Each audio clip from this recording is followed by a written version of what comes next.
It is 6 a.m. in the Miami City. Good morning, Denver, Colorado. You've tuned into the Jeff and Bill Show, News Talk 710 KNUS. I'm your co-host, Jeff Hunt, along with Bill Thorpe, bringing you the freshest insights and hottest takes from the right, left, and center. Congratulations. Your alarm just went off, and you're waking up in the greatest country in history.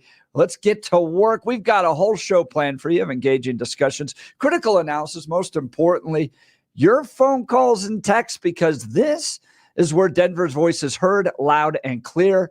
So grab a cup of coffee, Denver, and let's dive into the issues that matter most to you right here, right now. We've got an absolute fire show for you coming up here in just a second. Jon Decker, White House Correspondent, is going to join us. RFK making the rounds yesterday up in the Senate.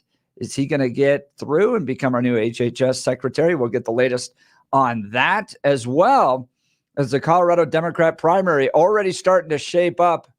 Dude, number one, you go, yeah, I see number one. Okay, I get there. Oh, yeah. There were two surprising things in this poll that Magellan Strategies did, in my mind. And it wasn't that Joe Neguse is number one. I think that makes plenty of sense.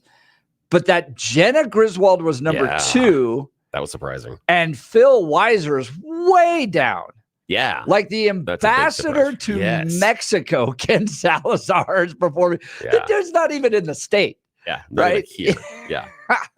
So he was performing better than Phil Weiser. It's like nobody wants Phil Weiser. I wonder if that's a big regret. What? In what way? That Phil Weiser is our attorney general and George Brockler's not. Like, I run into voters all the time that are like, yeah, the pot vote was a huge mistake. I regret making that vote in 2012, and it brought in the riffraff and all that stuff. But in this case, I wonder too if this vote is signaling that was a big mistake. They could have had Jorge Brockler. Yeah, possibly. I would have preferred George. I also think it's a reflection a little bit on lack of him being able to really accomplish. I mean, there's not a lot of stuff there. But if you look at things like some of the people and some of the ways that he's chosen to prosecute people, I look at the idea of what he did as far as the Elijah McClain case. There's a series of things that are very, for me, questionable. And I have a hard time finding those big wins. And I may be just blind to them, that somehow the office has got some big wins out there, but I can't see them. The thing that resonates in my mind are those type of failures with some of these larger scale prosecutions. And then him going around the state on a listening tour about the grocery store merger. I just, what the hell are you doing with that? I don't understand that at all. I don't think you needed to have, quote, a listening tour, and I think it's a function of economics. And so I couldn't figure out why that was going on, but well, what can we do? So we'll talk about the governor Democrat primary here in Colorado that's already shaping up, and then 8 o'clock, Danielle Jurinsky is going to join us. That's going to be cool. Dude, at this point, and we broke this news yesterday because it happened really early in the morning yesterday, and then there's been a lot since our show, including a pretty, I guess just shocking is the word I would use to describe it, press conference that came from the Aurora Police Department chief yesterday. We've got some clips we'll play from that. I mean, he's very honest about Biden and what progressives are essentially dumping on the city and the amount of human suffering that's taking place.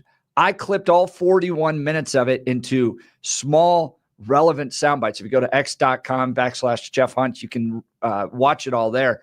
We'll play some of that, but boy, they took these two people in, bound them, tortured them. I'm seeing some reports that her fingernails were ripped off. These were Venezuelan immigrants, illegal immigrants, targeted by Venezuelan illegal immigrant gang members. About 15 of them that took a male and a female, bound them, tortured them, were the actual words used by the Aurora Police Department chief. So we're going to talk to Danielle Jurinsky in the 8 o'clock hour about that. And then John Fabbricatore is going to join us live in studio in the 9 o'clock hour, just about Aurora's problems.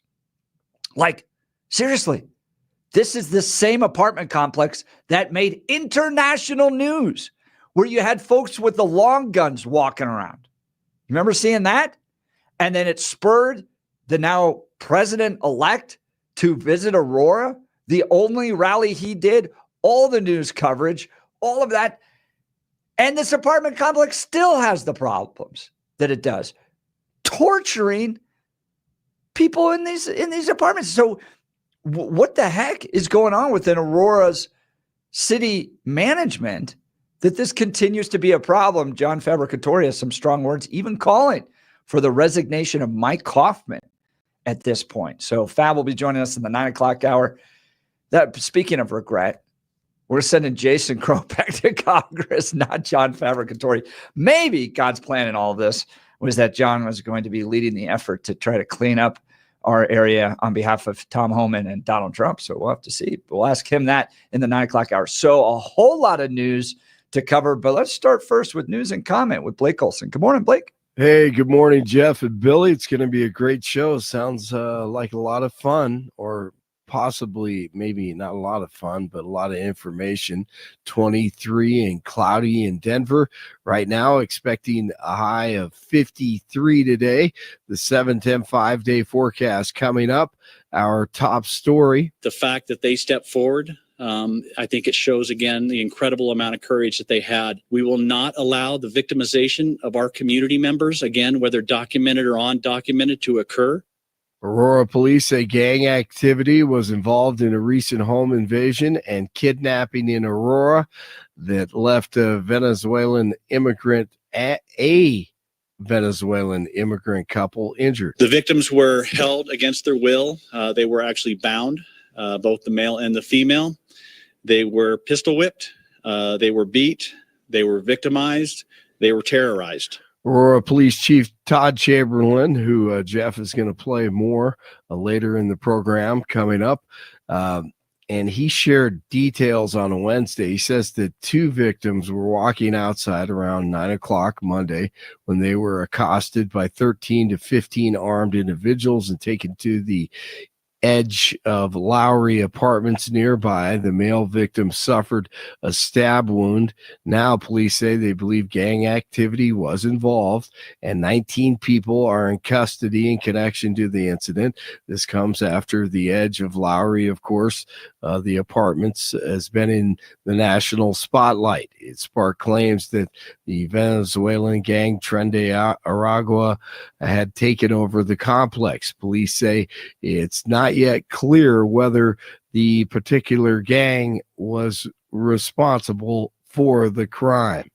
Luigi Mangione, the man accused of killing the health insurance CEO, is now being charged with murder and terrorism in New York. The Manhattan DA's office said Tuesday that he's charged with one count of first-degree murder in furtherance of terrorism and 2 counts of second-degree murder.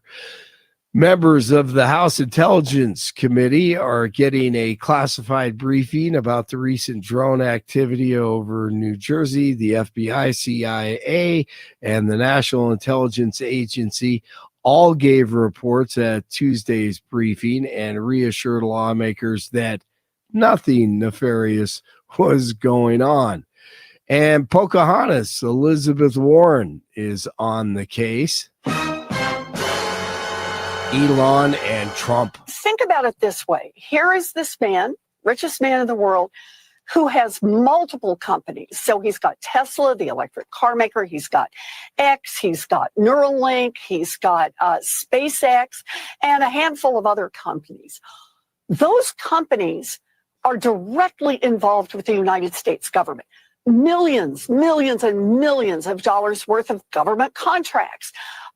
Millions of touch points where there are rules that will affect those companies, right, like a $7,500 rebate for electric cars, investigations that are currently ongoing into the practices of each of those companies and, in some cases, into Mr. Musk himself. And here he is whispering into the ear of Donald Trump. So what is he whispering? Make America great again. One person is dead and 9 others are injured in what Maryland authorities are calling a mass shooting. Police say that the shooting happened last night in a Baltimore suburb, and when they arrived on the scene, they found a vehicle on its side and in flames. Multiple victims were also found. A federal judge is denying DJT's request to advance a lawsuit against Bob Woodward.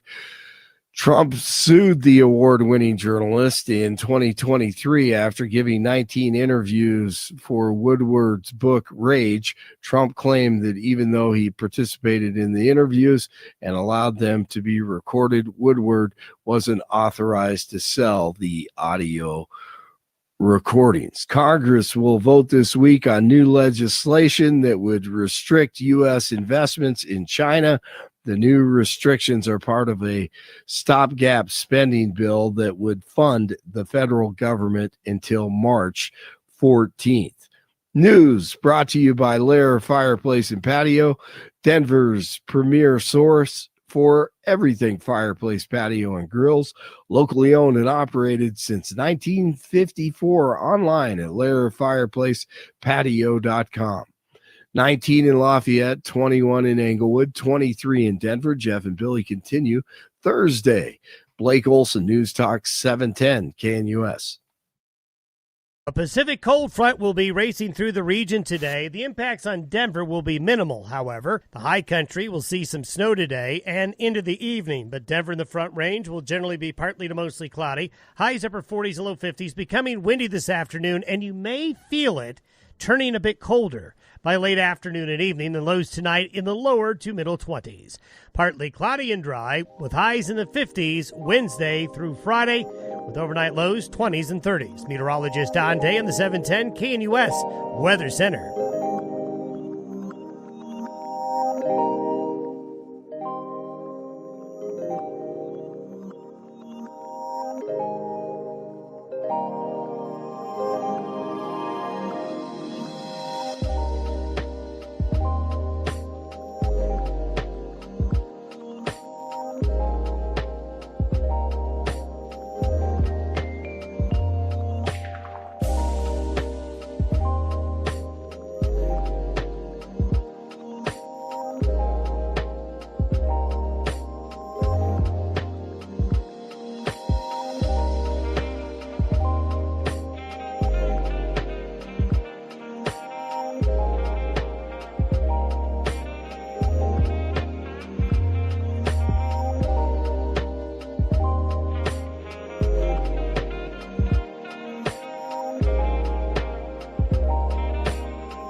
Audios.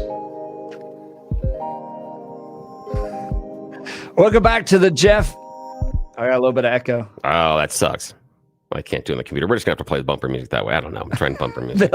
Billy was very motivated. Yes, this morning to play Christmas music. Yes, which I want to play Christmas do you think music. Out of our listeners, they would have guessed that you were the one that would really love Christmas? I'm not. I'm kind of, I don't want to say Scrooge-ish towards it all, but you know, most of the decorations come from my wife, most of the spirit, the activities. Let's go cut down a Christmas tree. All that stuff is I love Christmas. Is led by Nicole. Yeah, I love Christmas, and I love Christmas music, and I think that, and I spend a lot of time deep into it. I help program Christmas music for a number of stations across the country.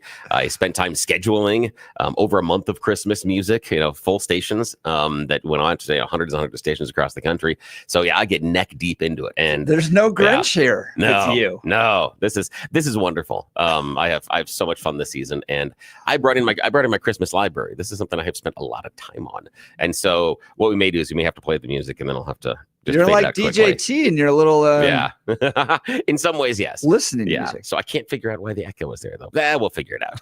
I'm sure there's a reason for it. You know, I may have to dump something and do something else in here, but we'll figure it out. We'll play with it this morning. Yeah. So that we can. Did you know that song? Provide. No, Boogie Woogie Santa Claus, Patty Page. No. See, again, I hope the listeners hang out with us this morning, because I'm gonna reach into certain genres and certain eras, and I'm gonna surprise you with some stuff. You're gonna hear some classics, but you're gonna hear some stuff you've never heard before, and it's a crime, because there's some really, really good Christmas music out there that doesn't get played because everyone wants to hear certain types. But I'm talking classics. We're going to talk about some great classics, things I'm going to bring back that you haven't heard, versions of things you've never heard other people do. Yeah, I've got some fun stuff planned today. If this stupid board behaves, we'll see. It'll be an adventure for all of us. That will be an adventure. Yeah. So do you think that RFK is going to get through? He's now meeting with senators. He's heading up and making the rounds and gathering support for his nomination to be Secretary of Health and Human Services. There's a question to our listeners out of, compared to the Pete Hegseth debates that seem to be going on, or even Tulsi Gabbard, I think RFK Jr.'s got a good chance of getting through. Man, the guy looks great. And it's nice to have a HHS secretary that looks the way he does, little tips out there. Some weightlifting tips coming from him. Well, joining us to provide some analysis and insight is White House correspondent Jon Decker. Good morning, John. Thanks so much for joining the Jeff and Bill Show. Hey, thanks for having me. I really appreciate it. So RFK Jr. making the rounds at this point. Seems to be going at least better than Pete Hegseth. What do you think? Well, it's hard to say. Most senators, if they're experienced, don't weigh in this early in the process in terms of their support or non-support for a nominee. And the reason being is because you don't want to have some information come out during the hearing itself, which will take place in January, that is detrimental to the nominee, that forces you to, if you've already come out for the nominee, to withdraw your support for the nominee. Yeah. So what senators typically do is they keep things to themselves, they keep their powder dry, and then weigh in after the confirmation hearing actually takes place. Now, Jon Decker, White House correspondent, are you hearing any concerns that senators or their staff may be raising about RFK Jr.? Oh, absolutely. I think he's got two issues. One is he's never run anything as large as the Department of Health and Human Services. That's an enormous agency. That's number one. Number two, his positions that he's taken as it relates to the efficacy of vaccines throughout his entire adult life. And then three, his position on the issue of abortion. He describes himself as pro-choice his entire life, heading up the Department of HHS. That could be really problematic for conservative Republican senators that describe themselves as ardently pro-life. Yeah, I saw remarks being made from Josh Hawley, Tim Scott, that were meeting with RFK Jr. because they would like to see Planned Parenthood defunded, and that would require partnering with an HHS secretary that would be willing to do that. Did you get a sense on Planned Parenthood funding if RFK Jr. would be willing to cut that? Oh, I don't know. And it's not really a decision solely up to the HHS secretary. That's a decision up to the Senate and to the House. And so the HHS secretaries can certainly weigh in on that matter. But if you want to cut funding, that is not a unilateral decision made by a departmental secretary. Yeah, it'll have to come from Congress. Well, Jon Decker, White House correspondent, thanks so much for taking some time to spend with the Jeff and Bill Show. Give us an update on RFK Jr. and him making the rounds up in the Senate to get confirmed. Appreciate your time this morning. Great. Thanks so much. Bye-bye. Bye. So, Billy? Yeah. I mean, yeah, John's got a point that the final votes, are not being made, and they're going to wait to see what comes out in January. But when I look at him compared to like the noise being made about Pete Hegseth, for instance, or even Tulsi Gabbard, I put him lower on the totem pole. Yeah, the thing is that Hegseth is getting more of the attention, but RFK's positions are just as much lunacy. I mean, it's difficult to have an HHS secretary that doesn't think vaccines work. And worse than that, believes they cause autism. Yeah, it is. That it doesn't work? He is quoted as talking about being very anti-vax. I'll see if I don't have the audio here because we're in a different studio. Don't have that. But he's been very anti-vax. He doesn't think vaccines necessarily work and believe they cause autism. That's a problem when you're going to be the HHS secretary. So what I've seen with regards to his position on vaccinations, one is concern about mercury being used within the vaccinations, whether or not that causes health problems. Challenges to the efficacy. Thank you. Good morning. It's 6 a.m. Yes. Jeff's still getting going. Of COVID, and wanting to at least research vaccines and autism. I don't think that they cause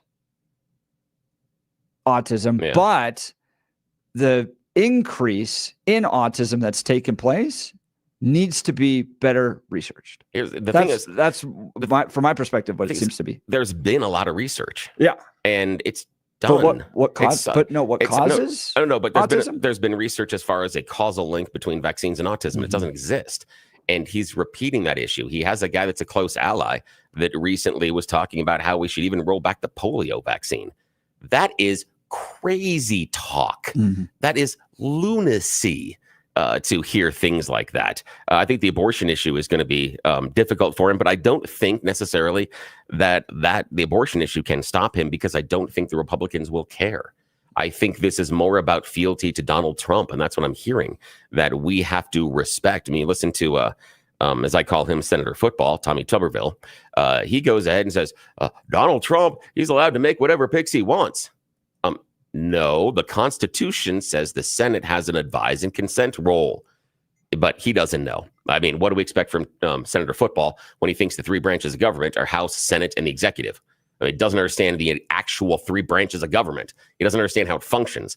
But that's what we're going to get. We're going to get people like that are just going to rubber stamp it because Donald Trump won the election and Donald Trump wants these people, despite the fact that they will object to Democrat nominees. Again, both sides are going to play this. But what about what RFK Jr.'s been more likely right on? Issues of dyes, issues of processed foods, seed oils. Even some European countries are reevaluating fluoride in the water. So there's it's not just RFK. There's other countries that have been picked up on some of this stuff. And would it be good for an HHS secretary to be willing to take on these highly processed foods with things in them that might not be healthy, like the dyes? He needs to be able to take on the lobbyists of the multinational corporations, because that's what it's going to take. Yeah. And I don't necessarily see that intestinal fortitude, because he's come to wrong conclusions. Oh yeah, absolutely. Because he took on big oil companies as lawyers and stuff like that. Yeah, I've seen that. But the idea is he is so wrong-headed in the direction and what he believes that he may go and try to fight some of the chemicals and the dyes, but his conclusions are questionable to begin with. He may be looking at the absolute wrong ones. I just question his ability to ingest information and then come to a reasonable conclusion, because he discounts, and again, I go back to the vaccines, the science is settled, but yet he can't get his head around that. He can't wrap his head around it. And so I have very little confidence that then he would be able to move anything else based on chemicals. And I think he's wrong about the fluoride as well. But again, that would be a little bit scary. And you look at why the fluoride was in the water in the first place, and it has helped us as far as dental health and other things. There's nothing that shows. That was a very different time when it comes to teeth care. Yeah, I know. But we live out on a well, so there's no fluoride in our water. Okay. And we're doing just fine. I know, but the people with the fluoride in the water seem to be doing just fine too. And seem to be deriving the benefit from evidence. There is a little bit of evidence that's worth reevaluating as to whether or not this may be causing some health problems. I haven't seen anything significant that shows, and based on the millions upon millions upon millions of people that have ingested it, I would like to see whether or not that number is significant.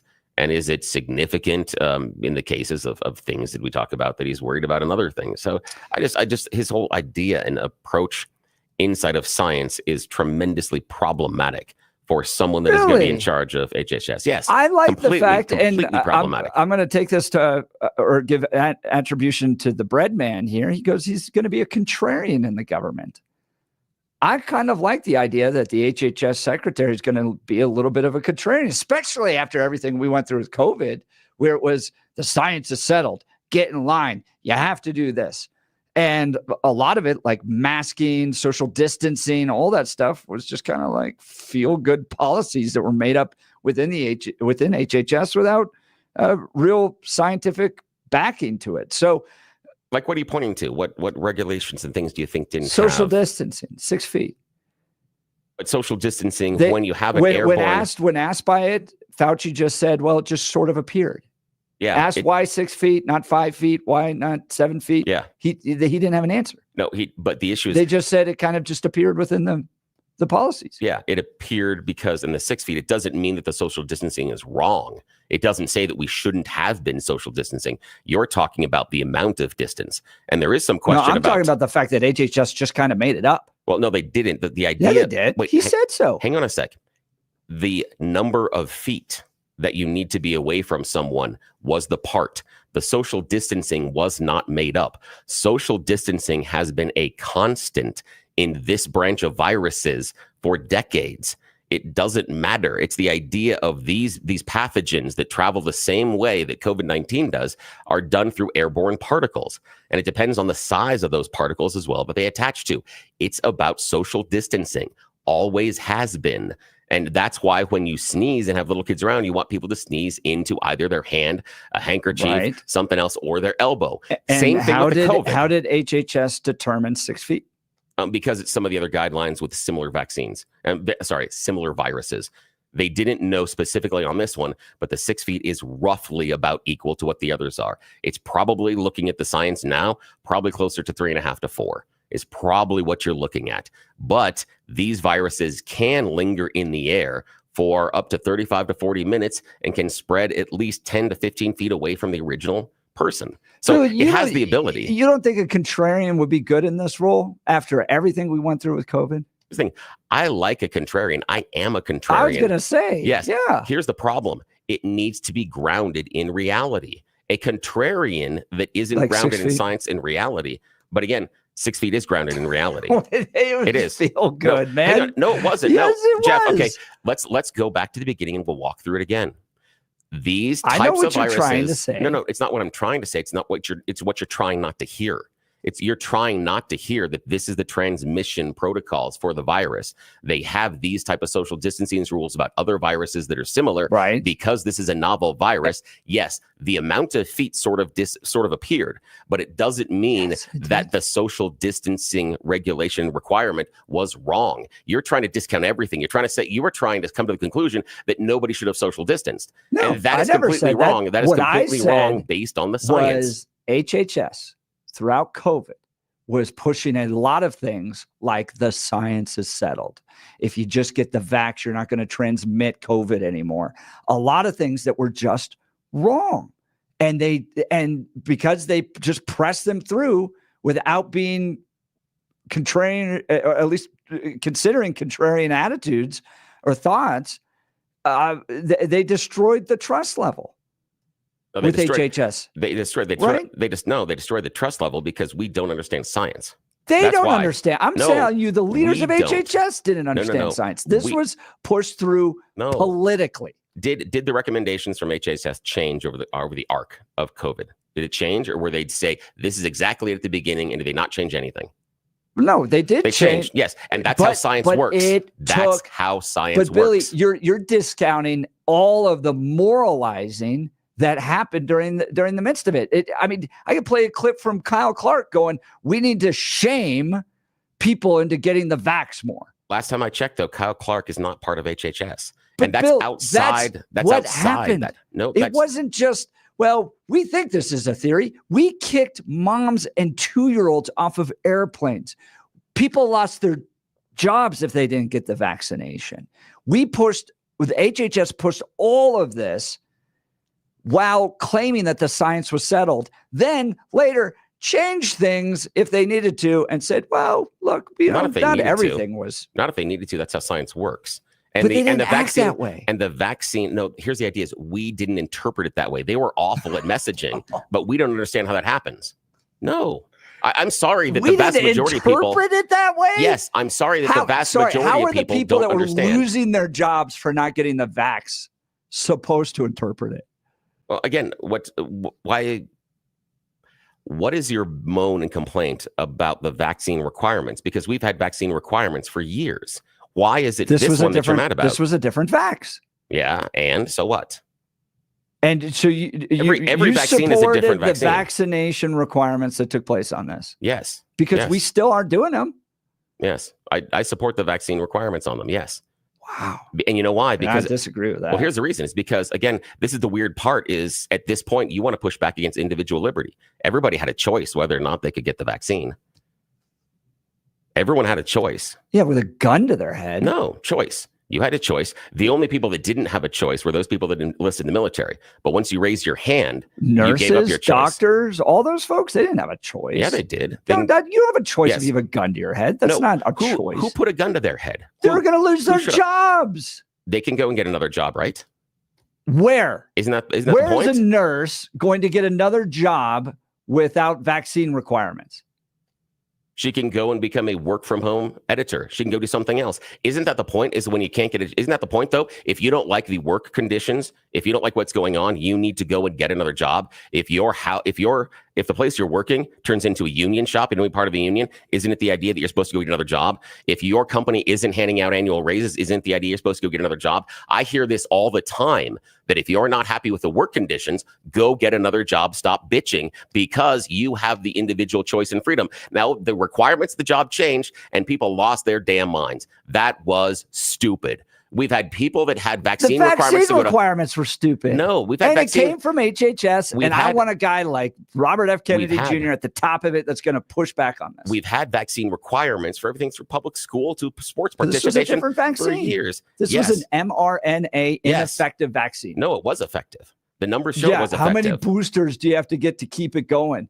You still get a polio booster? Hang on a sec. It's a different type of vaccine. That's what I said. Yes, I know, but just because it's a different type of vaccine doesn't mean it wasn't effective. If you go back and look at the numbers, the people that were dying in the hospitals were the people that weren't vaccinated. The vaccinated ones were the people that survived in large cases. That's the point. The people that didn't get vaxxed, that's the larger group of people that died. They were a smaller portion of the population, and they make up a larger piece of the pie of deaths. The vaccine was effective.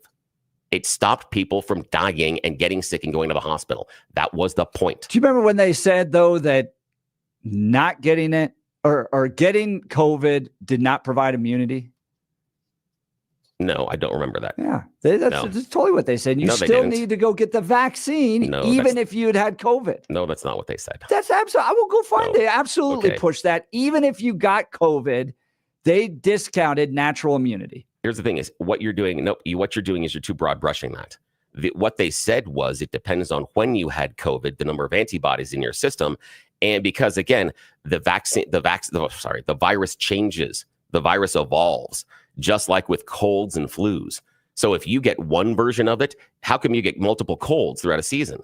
Even though your body fought off the first one, it's because the virus has morphed, changed, and evolved. So you have a limited range of natural immunity, but you're not necessarily immune from certain other forms of that virus. And here's the example. You can get a mild form of COVID and develop those antibodies. You get a harsher version of it, your antibodies are not going to be able to fight it off. Natural immunity is not the golden magic bullet that everybody thinks it is. But they didn't treat this like the flu early on. They did. They tried to. We don't get a flu vaccine. Yes, we do. You get a flu shot. That's a vaccine. And the idea that the flu shot is a vaccine. But it's a vaccine. Yes, it is. It was not at all treated that way. This thing was treated with the vaccine like if you got it, you were fine. Not that you were going to have to get boosters over and over and over again like the flu shot. No, I disagree with that. But I mean, you get boosters every year. You guys are rewriting history about this stuff. Guys, no, I'm not rewriting anything. Absolutely. And I'm not rewriting it for anybody else. I'm standing here on my own. I'm not sitting here and doing it for anybody else. And I'm not rewriting history. This effort to do this is exactly why RFK, from my perspective, would be great for HHS, because you need a contrarian, like the bread man said. Yes. Right in there that's willing to push back on this, because this revisionist history that, well, we did question, we did change. Yes, no, we didn't. Yes, we did. We drove a narrative upon the American people that was in many ways politically motivated, not based in science. People lost jobs. Old people died alone in nursing homes. Kids were kicked off of airplanes and preschoolers were forced to mask. And then businesses were shut down and politicians picked and chose which businesses were essential businesses. The entire thing was a disaster. And you get a contrarian that's willing to push back on this. A contrarian that doesn't think vaccines are effective.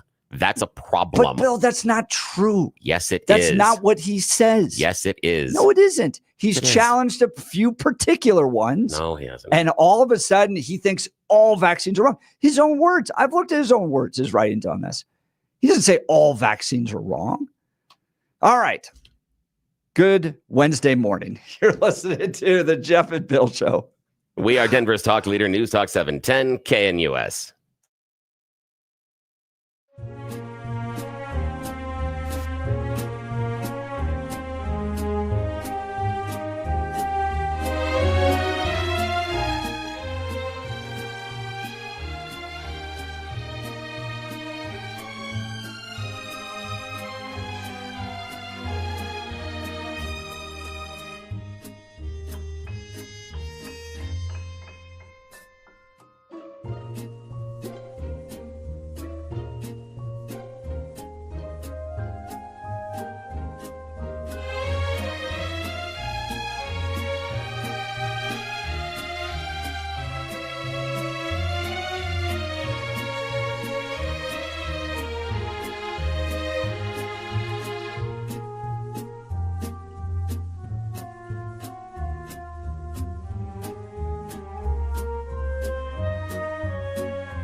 At this hour, I'm Christina Owayo in Dallas, and here are your top stories.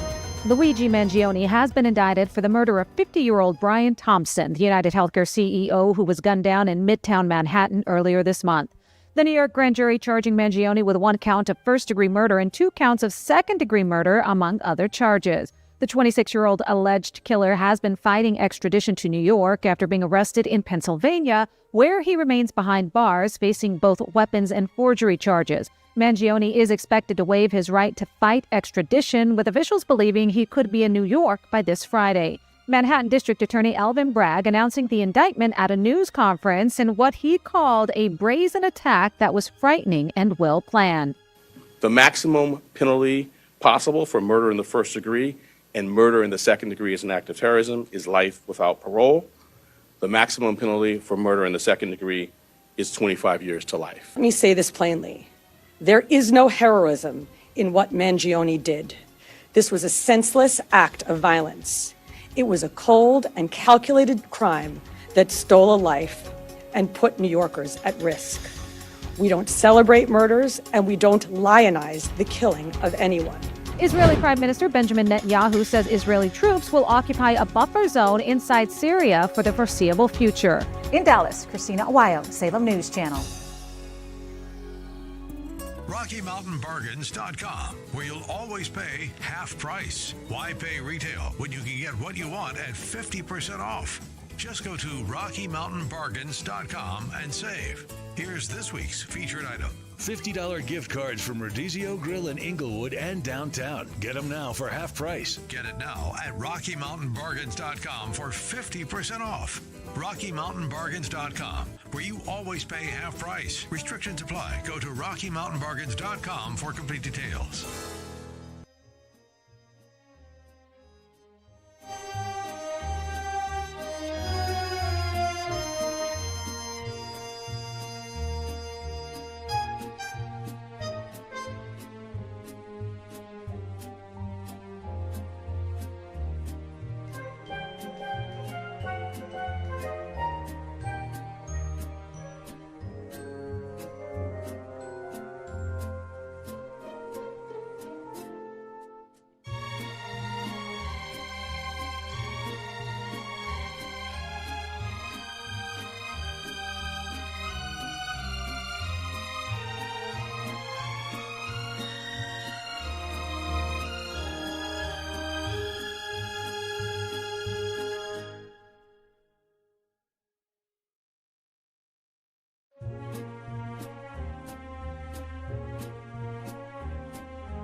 Nope, music didn't work that time. No. Bill's not getting us Christmas music. No, it's not. That's okay. Oh, well. Well, lots of text messages kicked off on this one. And Bill's responding to him. That's part of the reason why. Yeah, I've got some. But yeah, I'm curious. Yeah. So here's the question. Do you think RFK Jr. is going to be good for HHS? I think he's going to be great for it. First of all, he practices what he preaches. We finally have a HHS secretary that looks healthy. All these progressive folks in government that want to talk to you about healthy living that don't seem to live it in their own lives. In this case, Robert F. Kennedy Jr. looks great. I like the fact that he's a contrarian. I think there's forces within the federal government that are driving things that are not in the best interest of the American people, but are in the best interest of lining the pockets of corporations and food processors and those types of things. And we need to call it out. We are fatter than we've ever been. We're committing more suicide. We're more depressed. There's something wrong with the health of Americans. And I think a contrarian who doesn't understand science, practices it well. And the fact that that comes from people that just forced the entire COVID scheme on us. It's not a scheme. Bill, what do you mean by COVID scheme? The entire scheme. We're just going to relitigate this thing. Again, we should have never shut down. We're going to have to, when you call COVID a scheme, yes, we have to, because you're being too broad brushed and inaccurate. Okay, so the virus was fake. That was a scheme. No, it was fake. No, did the virus exist? Is the virus real? Is it real? It was manufactured in a lab. No, we don't know that for sure. Unleashed upon people. No, we don't know that for sure. Never. Who unleashed shut it? down? How was it unleashed? It was. We don't know if it was gain of function. Yeah, but research. We don't know if it came from the Wuhan lab. We don't know that. Nothing's showing that. Nothing is showing that. Not conclusively. Not conclusively. Yes. No, nothing conclusively. Absolutely. There's a big report from Congress that just talked about this. Yeah, we already debunked that. We can move on to something else. We already debunked that report. No, because you found some other report somewhere that came from some European country. No, not all of a sudden that's debunked. No. Yes. I pushed. That was the basis for you wanting to debunk the congressional report. No, because they are using old information. There is newer science, and some of the things they hang their hat on are incorrect. Because other things, as science has changed, other things have been discovered about it. There's not conclusive evidence that it came out of the Wuhan lab. There's also not conclusive evidence that it came from the wet market. Yes, but okay, continue. So far we have a fake virus that you have. Continue. This was gain of function research done in Wuhan, China. Chinese people are hiding it. This was released upon the world. Doesn't exist naturally. We should have never shut down. A lot of what happened during the shutdowns was totally arbitrary. Churches shut down. Strip clubs kept open. Small businesses shut down. Walmart and Home Depot kept open. Kids forced to masks. Mom kicked off of airplanes. People lost their jobs. And then became the whole inflationary push because of these shutdowns that then further ruined our economy. No, this thing was a disaster, and I absolutely want a contrarian in the HHS secretary position that's going to ask tough questions about this and put the health and safety of Americans first ahead of corporations. That's why I like RFK Jr. Except he doesn't understand science, so how can he possibly do that? And again, the vaccine wasn't released. You're talking about painting in broad strokes, dude.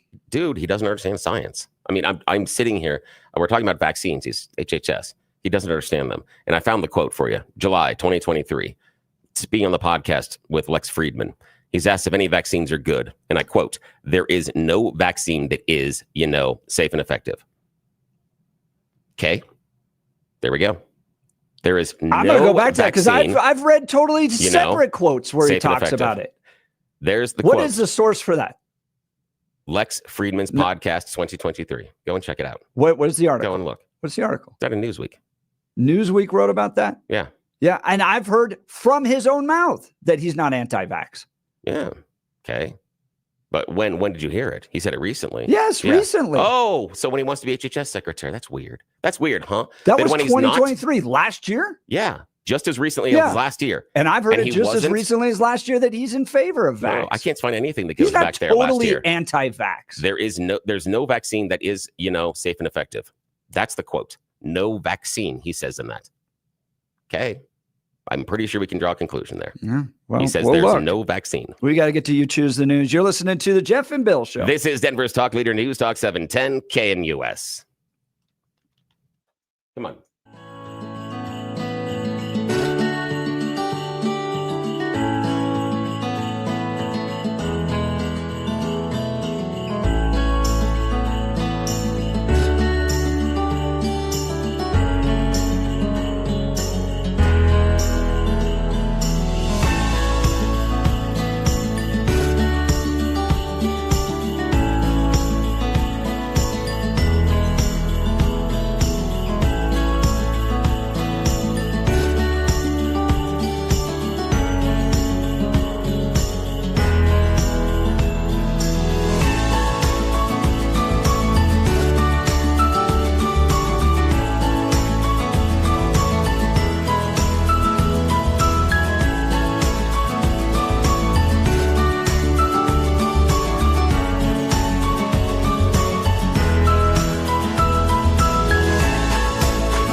So it's that time of the morning for us to make bad decisions. We call this You Choose the News. Yes, you know the deal. I scour the interwebs for mere moments this morning to find really dumb stories about us humans to give them even more ridiculous headlines so that we can play this fake radio news game show. I am joined by Jeff Hunt in the studio and Blake Olson in our newsroom so that we can play this fake radio news game show. Now, again, nobody in charge is actually awake at this hour, so this is our little secret. Okay, gentlemen, our headlines. Pretend is just as good as the real thing. Headline number 2, expert shows lack of expertise. Headline number 3, it's a trap. And headline number 4, Hornets celebrate Krampus. Mr. Hunt. Hornets and Krampus. Yes, Hornets celebrate Krampus. Recently, the Charlotte Hornets vowed that they were going to give away a PlayStation 5 to a lucky kid during a game. During a break in the action, Monday night's 121-108 loss to Philadelphia 76ers. The Charlotte mascot played Santa and handed out gifts to young fans in attendance. A young boy named Jack was called to the court, and he received the dream gift he was waiting for Christmas. He got a PlayStation 5. And after they cut away from the cameras, they took it away from him and gave him a jersey. Yes. I guarantee you he would want the PlayStation 5 more than a jersey. Now, here's the thing is, luckily, that has gone viral online, and people are going, and the Charlotte Hornets like, oh, this was supposed to be a wink, wink, kind of a funny thing, and it was supposed to be a skit, and and they're giving the kid the PlayStation 5. Seriously. Yeah, so they're doing that. Alrighty, Blake, I think so. Your choice, sir. Firing whoever. It's a trap. Experts show lack of expertise, or pretend is just as good as the real thing. Experts show lack of expertise. Yes, experts showing a lack of expertise. A major rescue operation is underway in a cave in the northeast Italian city of Bergamo. A young woman was injured in a fall. She became trapped while exploring a deep cave within the system for the second time in the last couple of years. Oh, wow. Yeah, she got trapped there once before, and they had to come rescue her. No way. Yeah, so she decided to go back to the scene of the that's crime. Horrible. Yes, and get trapped again in the same cave. Fool me once. I know. Like, why would you go back? Jeez. Exactly. That's exactly what I was thinking. Oh, Alrighty, crazy. as we're wrapping up, Jeff, your choice, sir. Pretend is just as good as the real thing, or it's a trap. It's a trap. Yes, it's a trap. Republican Pennsylvania senator has posted on social media that he says, look at the size of these drones, but it's a trap. Doug Mastriano is now facing questions on X and other places because the photo that he had of a crashed drone of the government hauling it away was actually a TIE fighter from the Star Wars movie. Yes, he had a picture of a full-size TIE fighter that's on the back of a truck, not recently, and he thought that was a drone. What's a TIE fighter? Then no, I'm sorry, your microphone's gonna be turned off. From Star Trek, dude. Doug Mastriano said it's inconceivable the federal government has no answers, nor has taken any action to get the bottom of this unidentified drones. The fecklessness of this administration was on display last year when a Chinese surveillance balloon was allowed to fly over the entire continental United States before being shot down, and now they are allowing the Galactic Empire to invade. I might have added that last part. Just personally. It's from Lord of the Rings. No, it is not. Okay. Now, I believe that we should be going out and doing something here, but I can't get the machine to do what we need to. Yes, that's right. We're way over Yes, time. we All are. right, you're listening to the Jeff and Bill Show. This is Denver's talk leader with a really bad computer this morning. We are News Talk 710 KNUS. Okay, everybody, deep sigh.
It is 7 a.m. in the Mile High City. Good morning, Denver, Colorado. You've tuned into the Jeff and Bill Show. News Talk 710 KNUS. Billy and I coming down from a spicy debate.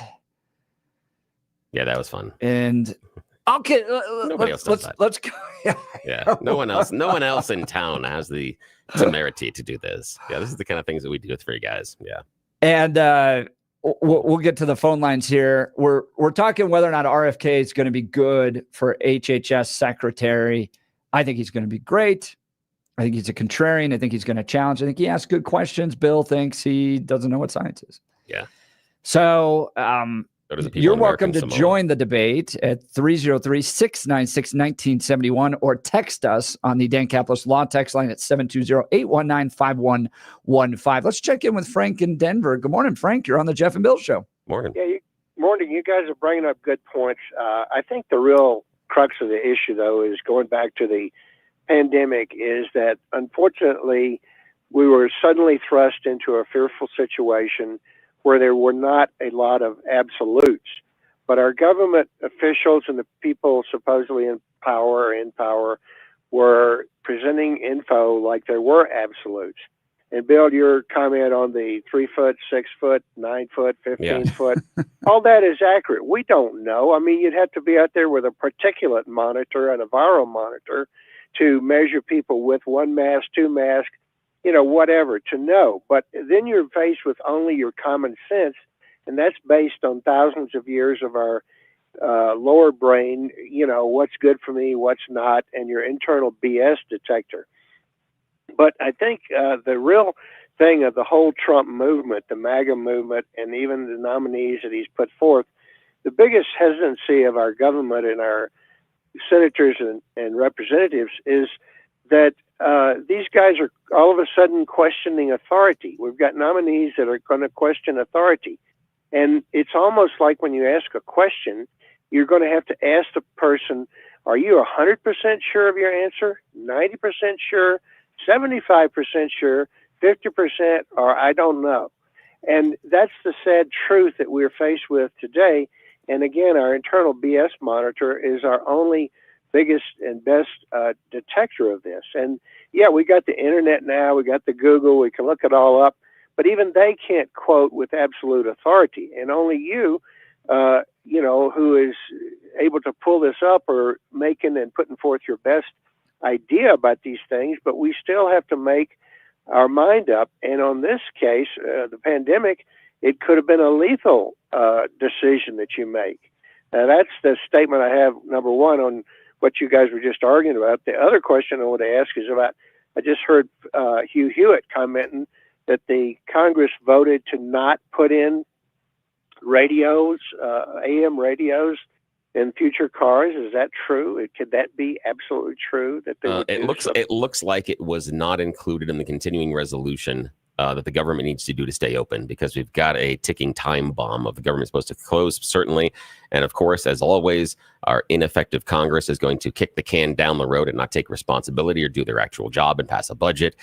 They can't do that. They're completely ineffective at this point. And it looks like the AM radio thing is not in there. And the reason, we've talked about this a little bit before, but the reason the AM radio thing is falling off is primarily in EVs, because the electrical field, the electrical field that are generated inside an EV interferes with AM radio reception. I would take a little static if I could hear the truth. Oh, I agree with you. And here's the funny part about it. I like that. You could probably even pay a little bit more. And here's the reason why.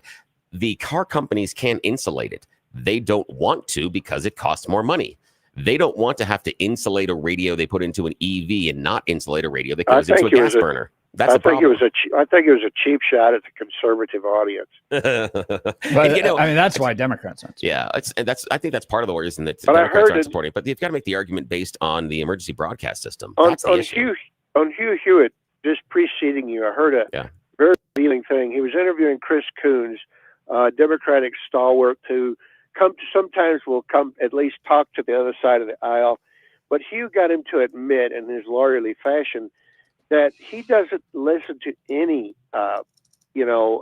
podcast or any other stuff. He only listens to mainstream stuff, which is really revealing for a guy on the Democratic side as high up as he is, and now they're forced to be analyzing why did we lose, and this is what they want to look at.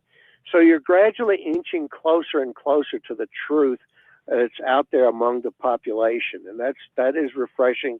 So hopefully some of these Trump nominees will be accepted, or most of them. I mean, Frank, to your point, I think a great example of this is the TDA gang in Aurora, and how Channel 9 got that so wrong. Yeah, it's a code violation. Governor Polis out there going, oh, it's a feature of Danielle Jurinsky's imagination. And what happened was people like us here at 710 KNUS with our cell phones went down and actually talked to the people that live there. And they're like, oh, yeah, the Venezuelan gang is right there. And they just pointed it out. You guys need to do that thing on Dumb and Dumber, the most annoying sound in the world. When you hear the BS flag, when those guys come on and start doing that. I mean, X provides great analysis on what's happening in the world that's not through these mainstream news filters. And you saw that Reuters, the report about Reuters taking all this money and then going and attacking Elon Musk as a result of it. I was just looking up over the commercial break that Tigna, Channel 9, is accepting federal grants. Why is Tigna, the parent company at Channel 9, getting federal grants? I need somebody to go look into this, an enterprising person be willing to dive into where this is going. I wanted Bill to research this. It's the Smith-Mutz rule that Obama passed, that it was legal to propagandize the American public. Was that it back in 2012? I don't know. I'll have to go look. Smith-Mutz propaganda is supposedly then made legal for not only the Congress to buy inside trader stuff, but for propagandizing of the American public, to not tell the truth, to propagandize. So these things need to be looked at, and that's why MAGA presents such a big threat to the establishment. Yes. But could we argue, Jack, that MAGA just does its own form of propaganda? Yeah, sure it does. They do have to compete, and because propaganda isn't necessarily negative. We take it as a negative, but it doesn't necessarily have to be. Propaganda has to be judged, and that America is the most judging consumer group ever. But we have to be given some quantifiable and some plausible facts, not just total BS. I appreciate the call, Frank. Always good to hear from you. Thanks for joining the conversation. Frank's line will be open, 303-696-1971, 303-696-1971, or text us on the Dan Caplis Law text line at 720-819-5115. Let's check in on news and comment with Blake Olson. Good morning, Blake. Hey, good morning, Jeff and Billy. I feel bad for Billy with the Christmas music this morning, but I'm going to have a surprise for him at the end of this newscast. Okay. 23 and partly cloudy in Denver, expecting a high of 53 today. The 710 5-day forecast coming up. Our top story, the Fed will wrap up its 2-day meeting today with a highly anticipated announcement on interest rates. The Fed is widely expected to cut interest rates once again, marking the third and final rate cut of the year, with most economists banking on a 0.25 percentage point reduction. The fact that they stepped forward, I think it shows again the incredible amount of courage that they had. We will not allow the victimization of our community members, again, whether documented or undocumented, to occur. Aurora police say gang activity was involved in a recent home invasion and kidnapping in Aurora that left a Venezuelan immigrant couple injured. The victims were held against their will. They were actually bound, both the male and the female. They were pistol whipped. They were beat. They were victimized. They were terrorized. Aurora Police Chief Todd Chamberlain says the two victims were walking outside around 9 o'clock Monday when they were accosted by 13 to 15 armed individuals and taken to the edge of Lowry Apartments nearby. The male victim suffered a stab wound. Now, police say they believe gang activity was involved and 19 people are in custody in connection to the incident. This comes after the edge, of course, of Lowry Apartments has been in the national spotlight. Was it Tren de Aragua? We'll find out. Today's conspiracy is tomorrow's truth.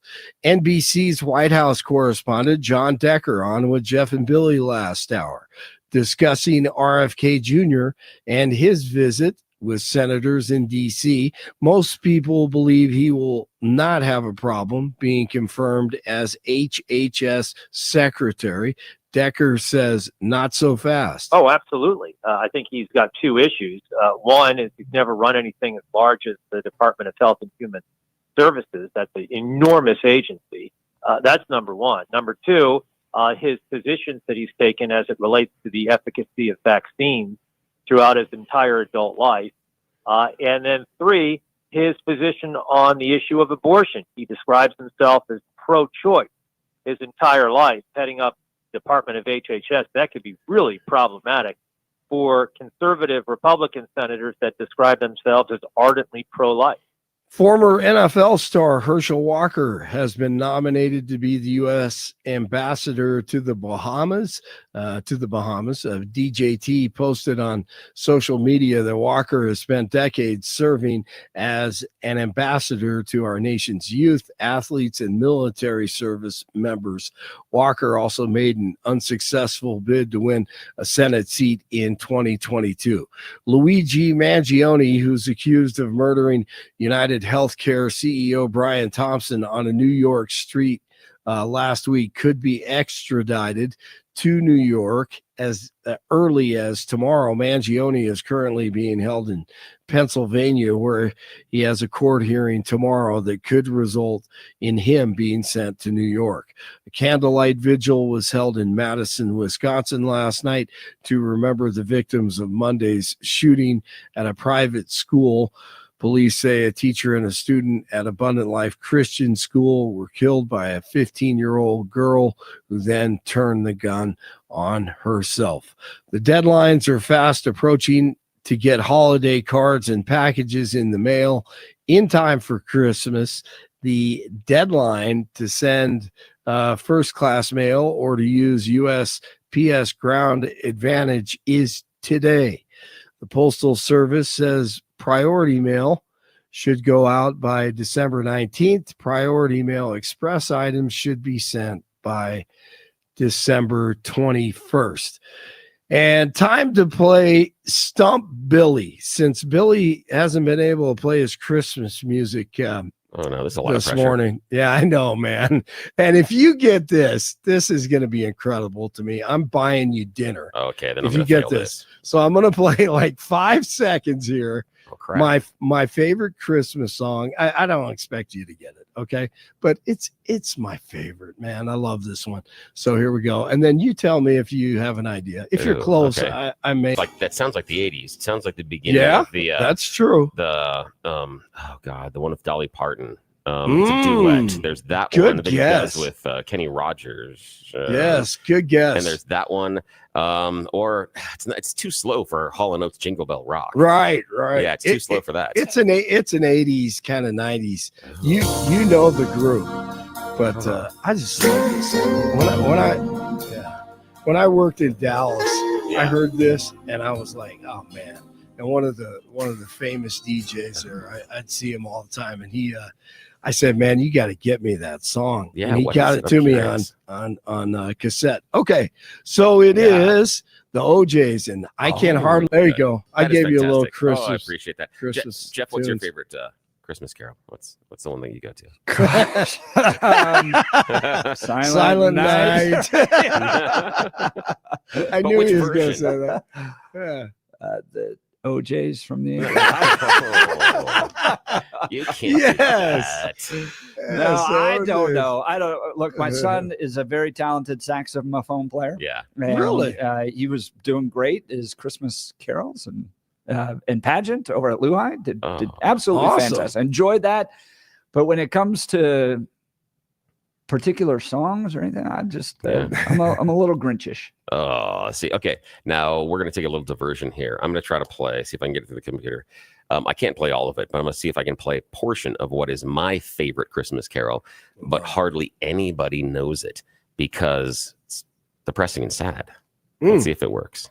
Let's see if it will play. Here we go. There we go.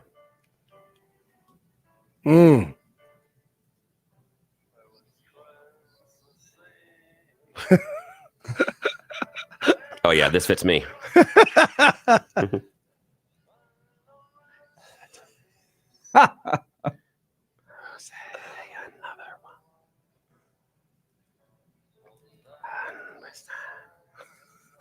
Got a little bit here. It'll kick in a bit. Is this just a drunk guy singing? Yeah, just wait. Just wait. It's a story. But yes, he's drunk. Here we come.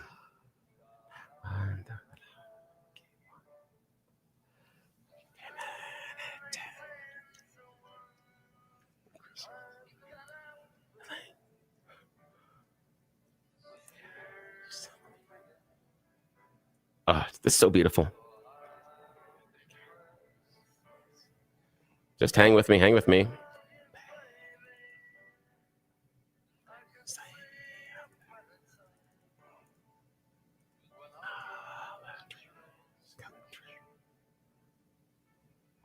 Wait for it.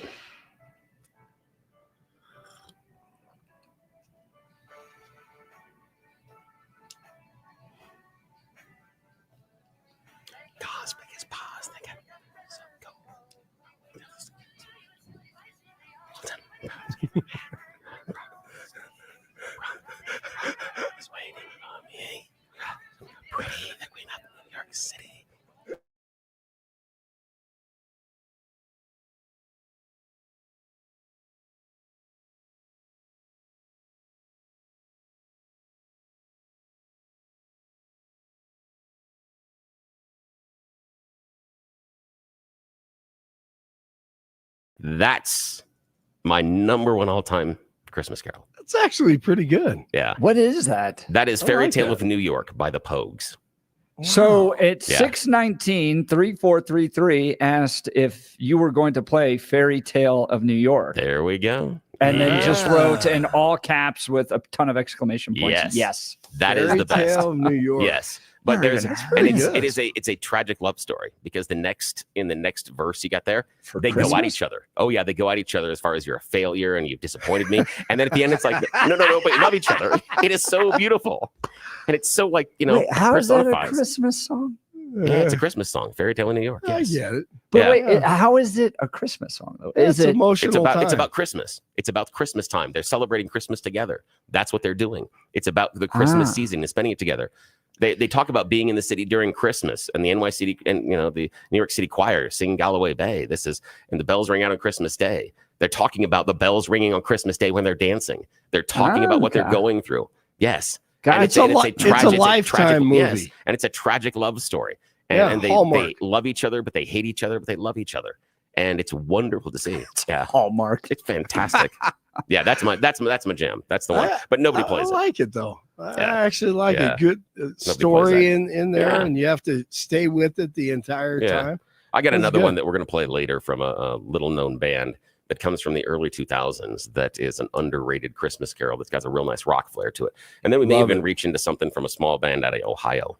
That does some stuff that nobody knows about. So we'll see. We'll see what we got planned for today. But thanks for indulging me. That's my favorite. You bet. That's a good one. I'm going to look that up. I'll have one for Jeff next hour. Yeah, because Jeff doesn't have one. We get to pick his, I guess. That's the thing is he doesn't have one. So we need to pick one. That's the idea, Blake. That's it. Next hour, Blake. Here, I'm writing this down. You and I need to pick what Jeff's Christmas carol is. Gotcha. Yeah. I'm gonna try to find one that will He's a Grinch. fit him. Excellent. He's a Grinch. I don't believe that. Yeah. All right, that's great. All right, it's 19 in Lafayette, 21 in Englewood, and 23 in Denver. Jeff and Billy continue. Hey, we're getting close to Christmas. It's Wednesday morning. I said Thursday earlier. I have no idea what day it is. I'm sick. The show's falling apart. Yeah, it is. Blake Olson, sorry about that. Blake Olson, News Talk 710 KNUS. A Pacific cold front will be racing through the region today. The impacts on Denver will be minimal, however. The high country will see some snow today and into the evening, but Denver and the Front Range will generally be partly to mostly cloudy. Highs upper 40s and low 50s, becoming windy this afternoon, and you may feel it turning a bit colder. by late afternoon and evening, and lows tonight in the lower to middle 20s. Partly cloudy and dry with highs in the 50s Wednesday through Friday, with overnight lows 20s and 30s. Meteorologist Don Day in the 710 KNUS Weather Center.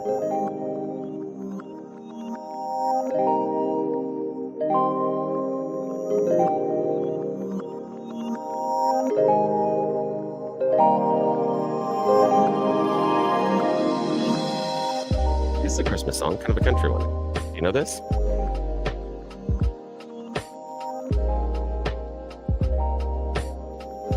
The Spirit. Do you know this one?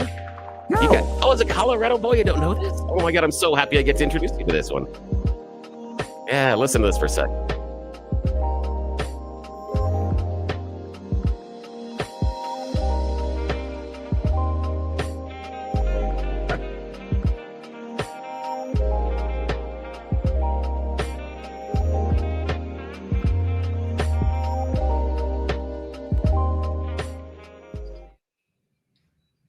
That's not Christmas, though.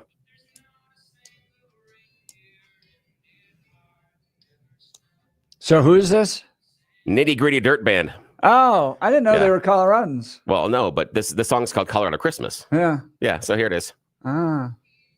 There it is.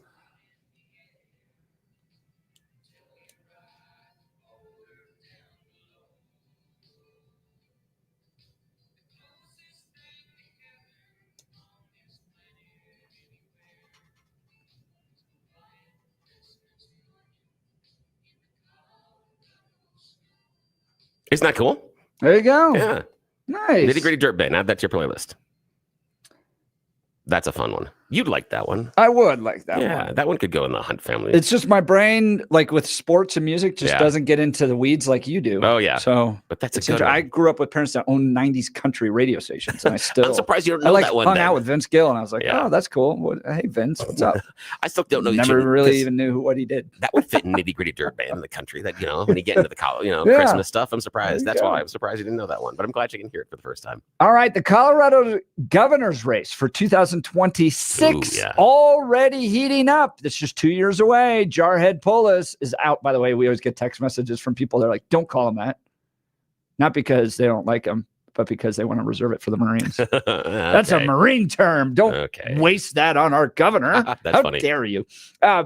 Jared Polis is out. 2 years. Who knows what he's going to do? He's probably going to run for president. I don't think he's that compelling. I don't think it goes anywhere. But who is going to take his place in a D+15 state? And I love the fact that there are some Republicans looking at running, but holy cow, that's a big thing to overcome. 15 points. I don't know how. So we're likely, at least at this point, unless things really change, going to be stuck with another Democrat governor. So who could it be? Well, an early poll coming out, Healthier Colorado using Magellan Strategies. By the way, Dave Flaherty, Magellan Strategies, they do a fantastic job. They're like the only pollsters I trust. And I've known a lot of pollsters. These guys seem to get it right more often than not. Talented pollsters. So let's take this somewhat seriously. 37% of Democrat and unaffiliated voters that were asked in this poll between December 4th and December 9th, 37% undecided. That's a majority. Most people, they don't know and haven't made up their minds, okay? But of the ones that have, Joe Neguse, the congressman from Boulder, 20%. He's leading the field at 20%. Then it gets really funny. Now, I think Joe Neguse seems like a logical choice for Democrats. He's got leadership positions within the House of Representatives. He's been progressive enough to be the congressman from Boulder. He ain't leading anti-Semitic, pro-Palestinian marches, so he's not crazy. He's not in the Tim Hernandez wing of the Democrat Party. So, it seems like a natural good fit to possibly become governor. And the person that held that seat prior, Jared Polis, became governor. So we're electing Boulder Democrats right now, statewide. Then it gets really interesting, okay? Jenna Griswold, number 2 at 15%. Help me understand who the Democrats are that are going with all the problems we've had with Jenna Griswold, we believe she would be great to elevate to the chief executive position of the state of Colorado. Who is making that decision? Apparently 15% of Democrats and undecided voters are. Well, what's the benefit? She messed up the BIOS password. She hid it from her own county commissioners. And when county commissioners asked her to be quiet about particular things, she held press conferences and went out there. That was the Mesa County issue there. But help me understand, what is the appeal of Jenna Griswold? I can put myself in the position of a Democrat to look at Joe Neguse and go, well, Joe Neguse seems logical. I don't have any logical basis to put Jenna Griswold into the governor's office. Then you get Ken Salazar at 11%. Ken hasn't been around for years. He's the ambassador to Mexico right now for Joe Biden. Hanging in there at 11%. And then the other thing that's fascinating to me is Phil Weiser at 8%. Phil Weiser performing as well as other and below Ken Salazar, who is living in Mexico, not even in the state. The Attorney General of Colorado at a measly 8%. Democrats not that impressed with him and his leadership. So help me understand how Jenna Griswold is performing almost 2 times better than Phil Weiser. Now, I understand you can look at Phil Weiser and go, well, he's useless. He's driving around doing these little tours on groceries, listening tours on grocery store mergers, and he's not necessarily prosecuting. But how in the world does Jenna Griswold get at 15%? Is it because she tried to keep Donald Trump off the ballot? Is that the contingency? Because she was willing to go toe-to-toe and lose at the U.S. Supreme Court 9-0? She's got some progressive creds hanging out at 15%. I don't know. What do you think of that poll, Billy? I'm surprised. I'm surprised by the Jenna Griswold being up there. Neguse doesn't surprise me. Weiser surprises me about it being so low. For me, that would be an indictment as far as your PR team sucks. You haven't done a good job of putting this, because you should be coming out of AG, being one of the top 3 slots to obviously slide into governor. It sure makes a hell of a lot more sense to move from AG to governor than it does to move from Secretary of State to governor.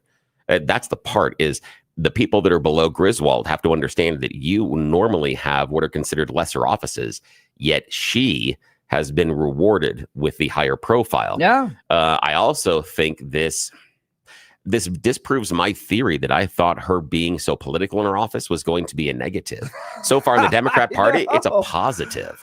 And I am shocked by that. However, again, I don't speak for all unaffiliateds, because we are a weird amorphous blob that do not believe all the same things, because we all are divergent for different reasons. But I can't imagine that us amorphous blob. Yes, and I can't imagine that all of us would like it, because again, we don't share the same theology, we don't share the same philosophy, and not the same politics. But I can't imagine that the vast majority of the unaffiliated would approve, and we know the Republicans aren't going to vote for her. So inside the Democrat bubble, this for me would be a very dangerous choice to choose Griswold. If that's what they did, they need to go with someone else, someone like a Neguse, someone like that. That'd be much easier for him. Dude, what would happen if she became governor? How many people do you think would leave the state? Oh, I don't know. I don't know about the leave. The thing would be is that the weird part is, if she did become governor. Okay, now hear me out. This sounds really stupid. And the fact that I'm pausing right here is because the idea popped in my head and part of my brain said, that's dumb. Hold on. Wait a minute. Before I say anything. Yes. Let me think about this. That seems very dumb. But let's just say that the worst case scenario is that Griswold gets into the governor's office. Could that actually be the best case scenario for Colorado Republicans? Could that finally give them that major foil they need to claw back registration? 15 points. Yeah. Is it something they can chew into that lead? Because I just assume that she's going to be so bad at it based on what I've seen coming out of the Secretary of State's office. And so if it becomes that partisan and that much of a political stage for her, I think that could really help Colorado Republicans. It may be the idea of you are able to grasp victory out of the jaws of defeat. Finally hit rock bottom. Yeah, that you're finally, or at least finally, Peter Boyles a number of years ago had this campaign phrase, have you had enough? And obviously there was a portion of the Colorado electorate, a large portion, that hadn't had enough yet. Yeah, right. So I'm wondering if that is finally enough. Also, anybody that is below Jenna, you got to start talking to your team today, because there's no reason that someone in the Secretary of State's office should be ranking that high in this poll that early. What do you think about a Joe Neguse governorship? That could be interesting. That could be. And the thing is that I think Neguse has been and played the good Democrat. He hasn't gotten in any scandals. He hasn't done anything weird, but he's moved some stuff. I think he's got some stuff to his name. He's not beige wallpaper like Michael Bennet. I'm not sure, but Bennet could come out and point to anything substantive that he's really accomplished while being a lawmaker. And I think, again, I haven't done a deep dive on Neguse, but my impression of him is that he's done more. So he probably has a better run that way. And that would make sense. That would make sense for him. And he's likable.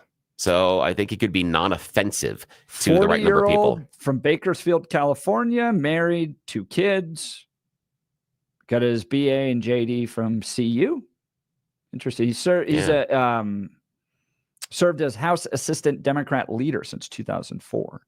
Yeah, so he could pull the right strings. He's an Eritrean American. Where's Eritrea? I don't know.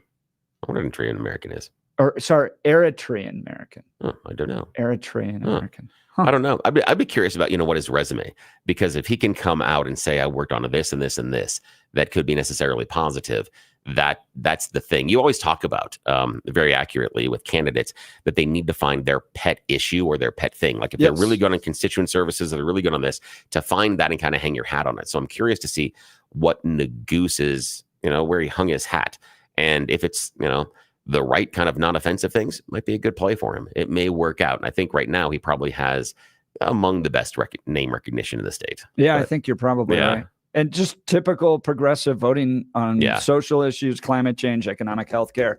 I mean, he's a Boulder Dem. Yeah, and as long as he ticks those boxes, but is that he can good rise up for Colorado to continue elevating these Boulder Democrats? Well, he's not Ken Salazar. Ken Salazar is a different type of Democrat that we used to have. Roy Romer. Now we're just straight into Boulder land. Yeah, and the problem has to be that, in my opinion, the Colorado GOP needs to provide a better, stronger flavor. And part of the problem has been, again, just my opinion, that some of the GOP messaging in the last several cycles, this is hard, hasn't been connected to reality. There have been some things that have come out, and unfortunately positions that candidates have taken that have bubbled up inside of the social media sphere. Now, it may not be an accurate or fair representation of them as a whole, but they have made mistakes and stepped into things that they shouldn't have. And the examples of those would be things like, again, in Colorado, the election being stolen. That was the non-starter for so many voters inside of the state. To have candidates come out and push that was a real negative. You're not reading what the voters want. Like over our economy. That's so funny to me that is a deal killer. You question the election. Yeah. Meanwhile, not question. There's 40,000 illegal immigrants. It's not the idea of questioning the election. It's the idea of saying it was stolen. That's the difference. And that's a differentiating point. And that's the problem, is a lot of these candidates came out there and didn't say, well, I have concerns. What they did is they tried to play with, I'm concerned about election integrity. You know what? You're not concerned about election integrity unless you think the damn thing was stolen. If you thought that everything was straight up, you're not concerned about the election integrity. They tried to use that as a code word that was paper thin. And that was the problem that they had in that. And then the one that really became an albatross is the whole furries and the litter boxes in classrooms. That was something that really became a heavy stone around a number of candidates' necks, because that was completely and totally false. Completely? Yeah, nothing's ever been proven. We haven't seen any people going around pooping in litter boxes inside of classrooms or inside of the schools. I use the term completely because you don't think there's kids identifying as furries? Here's the idea. The difference is no, I don't think anybody's identifying as a furry, and a furry is different than someone that is identifying as a cat or a dog. It's different. Furries are a whole different subculture, oddly enough, that I'm familiar with. But it's a whole different subculture, and it's not about showing up to school and saying, "I'm a cat." Meow. What's your answer to 4 + 5? Meow. Correct. That's not different? what furries. How's that different than a furry? I thought that's not what furries do. No, that's the problem. Is that was the assumption by a group of voters that then decided that was an issue, and it wasn't something that was happening. And so they made something up that was supposed to be this really big deal about the schools going crazy that didn't exist, and that turned off a lot of voters. I thought Channel 4 found examples of this. No, nobody's found any examples. None. I'm going to look that up. All right. Eritrea, by the way, is a country near Sudan and Ethiopia. Suzanne reminding us of that. Oh, nice. And then telling us to go back to school. Suzanne, I'm awful at geography. I'm awful. I have to really study on it. Sweet Suzanne. Oh, I appreciate it. Us to identify. She's right. I do not. Near Djibouti. I can't even pronounce Djibouti. That right. Yeah. Again, I know where they are, and I can, if you kind of prep me on them a little bit, I can get through it. But no, I'm pretty bad at geography. In fact, this is how bad it is sometimes. From Suzanne. Oh no, it's fine. Of course you don't know where Eritrea of course is. not. I own that. Here's how my wife has a wonderful internal compass. I have a nice internal timer. So we work together very, very well. I can do time no matter what, but she can do directions no matter what. The other day, I walked out of a grocery store. I've been in dozens and dozens and dozens of times and had to stand there for a second and go, wait, I had to reorient myself because for whatever reason, my stupid brain had decided I was walking out of a different store and was telling me I was somewhere else. And I'm like, no, I know that. No. So I had to, geography is not the strongest thing for me. And my wife points it out quite a bit. All right, we'll continue. And when I come back, I did a poll on the Republican nominees for governor, and kind of interesting where that's shaping up. And we even got a text message here. Come on, George Brockler, time to run for governor.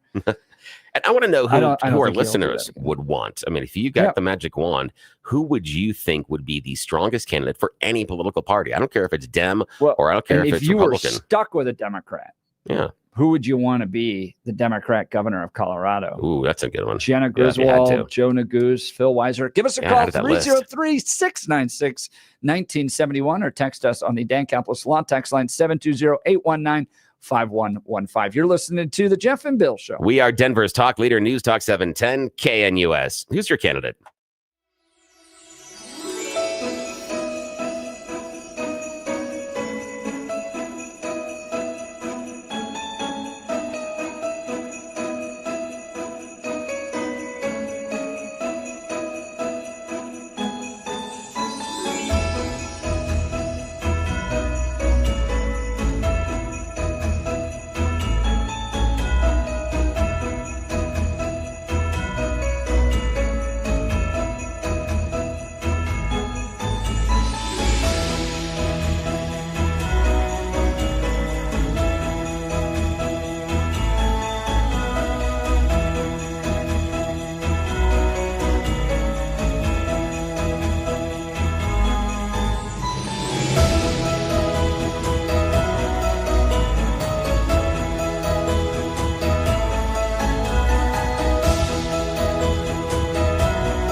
found a way to get Christmas music done. Yes.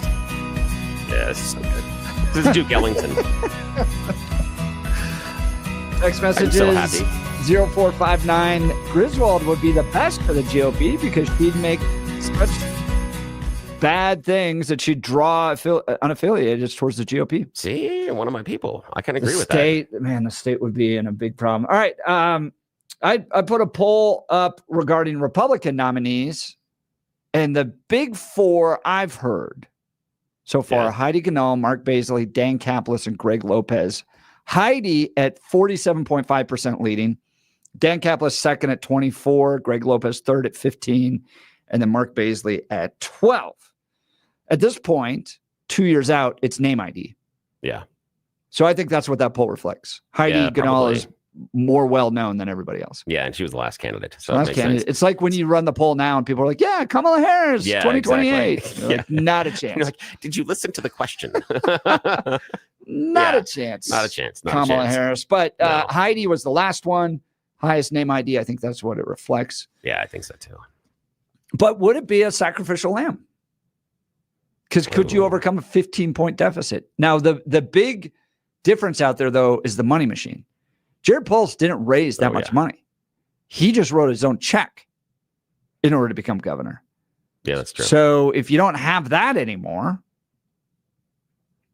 is there a chance that a Republican could win and overcome a 15-point deficit? 15? I don't know. Hard. That's big. If it was 5, I'd go, I think that's competitive. That's close. Yeah, and wasn't... I don't know off the top of my head. I thought that the gap between Ganahl and Polis in the last election was larger than 15. 19. That's what 19, I thought. I thought it was larger. But Joe Day was 15. So I think the numbers are closer to 15. Yeah, and I think you're right. I think you're right that it's 15. And the reason I was pointing that out is because that means there were some that were over on the conservative side or on the unaffiliated side that went over to Polis. He was able to pull people away from Ganahl, and I think I think that's instructive as far as what needs to be done. But I don't think that any of the candidates the Dems have is necessarily as well known as Polis. And I don't think that's the right word, but I'm kind of searching for it. The idea of likable, and I don't think, I don't think that's the right word. I think I think it's more the idea of mostly harmless. Is that Polis has the impression of being mostly harmless, that he's not the guy that is going to argue with you in the line at the grocery store. He's not the guy that's going to be driving down the road, honk at you, and then flip you off. He's going to do the guy that's do the underhanded political stuff. Sure, but he's a politician. But that's the idea. He doesn't seem to be that person. No, I was on a bus with Polis and some political leaders heading down to the state fair, and he walks up and he goes, "You guys planning a trans drag queen story hour?" And he walks up to me and he goes, I was talking with Frank McNulty, we're hanging out. Because you guys planning a drag queen story hour? That's a good sense of humor. Right? So that's how it comes across. All right, we're up against the break. You're listening to the Jeff and Bill Show. We are Denver's talk leader, News Talk 710 KNUS.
Welcome back to the Jeff and Bill Show. We're talking who could be the governor candidates in 2026.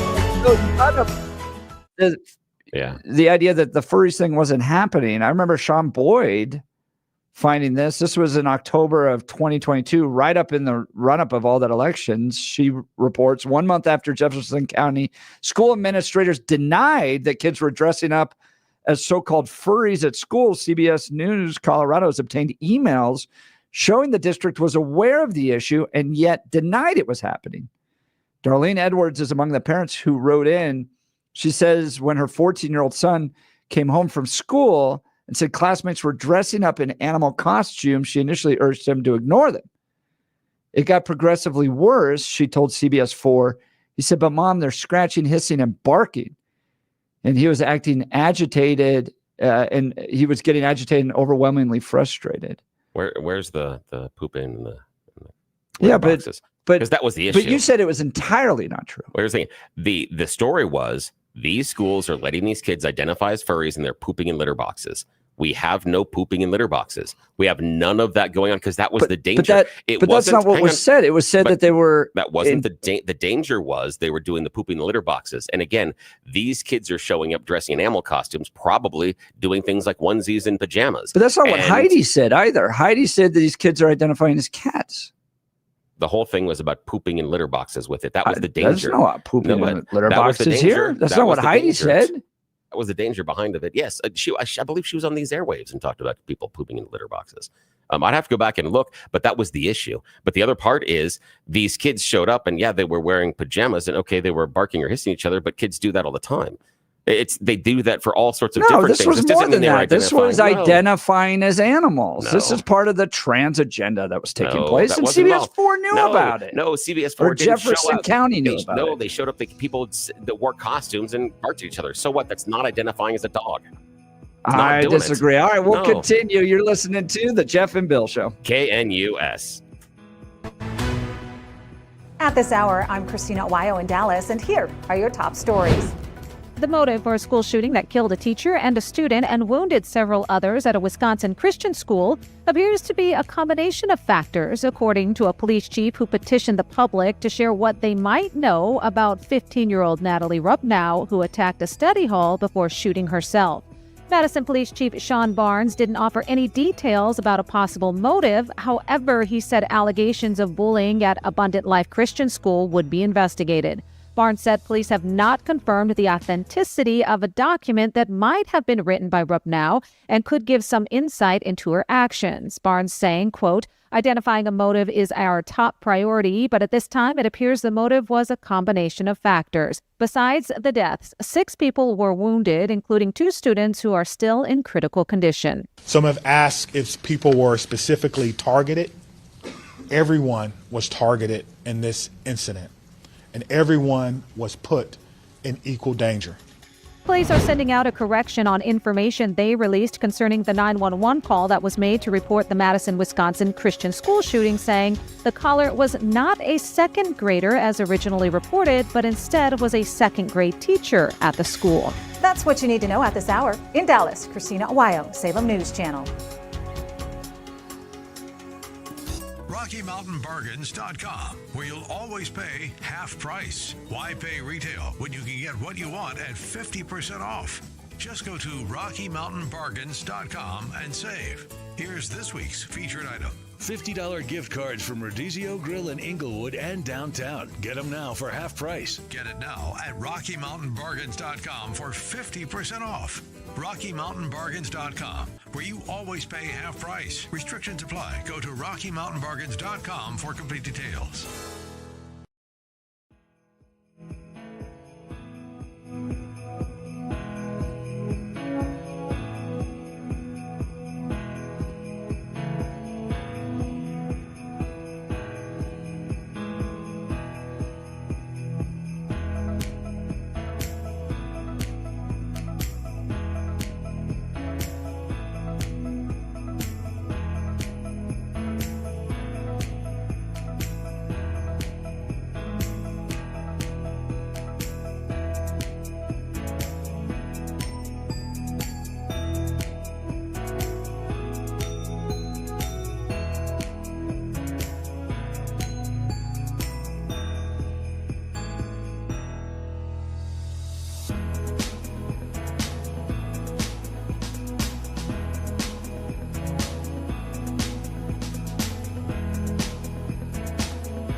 It is 8 a.m. in the Mile High City. Good morning, Denver, Colorado. You've tuned into the Jeff and Bill Show, News Talk 710 KNUS. I'm your co-host, Jeff Hunt, along with Bill Thorpe, bringing you the freshest insights, hottest takes from the right, left, and center. Congratulations. You just woke up in the greatest country in history. Let's get to work. We got a whole hour plan for you of engaging discussions, critical analysis, but most importantly, your phone calls and texts, because this is where Denver's voice is heard loud and clear. So grab a cup of coffee, Denver, and let's dive into the issues that matter most to you right here, right now. Coming up after news and comment with Blake Olson, Danielle Jurinsky is going to join us. She's Aurora City Councilwoman at large. Holy cow. Federal authorities are now investigating, along with Aurora Police Department, a home invasion, kidnapping, torture that took place in the same apartment complexes, or same apartment complex that was featured internationally. Those TDA gang members with the long guns walking around intimidating residents of the Aurora apartment complex, the Edge of Lowry. And just before 8:45 p.m. on Monday, took two people hostage, pistol whipped them, abused them. It's just shocking. Bill, let's play the audio overview, if you don't mind. I want to break down an event that occurred last night, and I think without question it has national attention based on the circumstances of where the event actually occurred and based upon the incidences that have been in the city of Aurora in the past in and around this same location. Last night, right at about 8:45 p.m. At 1258 Dallas Street, victims, it was a male and a female, they were accosted by approximately 13 to 15 armed individuals. 13 of those were males, and 3 of those were possibly females at this time, is what we were thinking. They were taken to an adjoining apartment complex against their will at that same Dallas complex, and they ended up at 1268 Dallas. Again, this was the same complex, same area. The victims were held against their will. They were actually bound, both the male and the female. They were pistol whipped. They were beat. They were victimized. They were terrorized.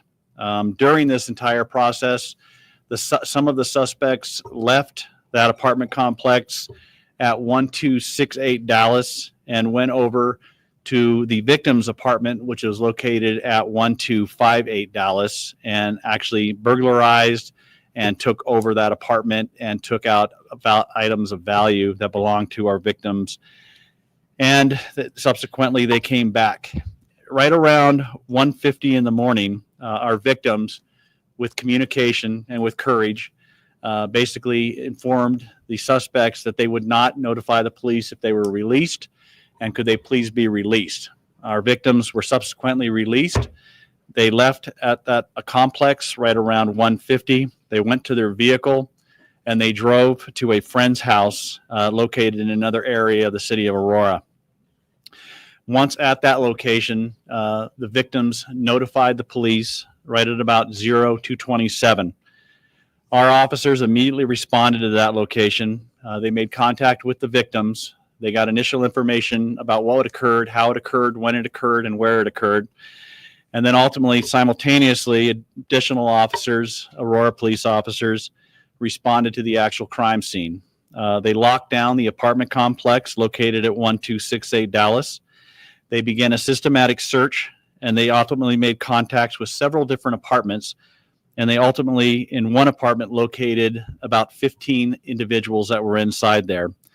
Based upon the identifications, based upon what we know at this time, it appears that most of those individuals in that one apartment were involved in this terrible, terrible crime. That is Aurora Police Department Chief Todd Chamberlain. Yesterday, following our show, they had a press conference. Now, the whole press conference went about 41 minutes. I've clipped it, the spiciest parts of it. If you go to x.com/Jeff Hunt, you can watch all that. There's about 10 clips there. I mean, he gets into his feelings about Joe Biden and how they're treating illegal immigrants, essentially just saying they drop them off here. They only care. In fact, he even says, I talked to the White House, and the only thing they care about is getting people across the border, and then they're just on their own. He says that they're specifically dropped off in the most violent parts of the city. He talks about official TDA gang affiliation that likely took place with this attack. Bill, if you could play that TDA affiliation, that audio. But what I will say is, based on the actions that I saw, based upon how this event unfolded, this is 100% gang activity. It's gang activity at Dallas. There are Venezuelans involved. So again, there is a high assumption that they may be affiliated with the TDA gang. Goes on to talk about his frustration with the fact that this isn't a small group of people. That essentially what happened with illegal immigration under Biden-Harris is that they dropped entire new cities. His words, new cities into larger cities.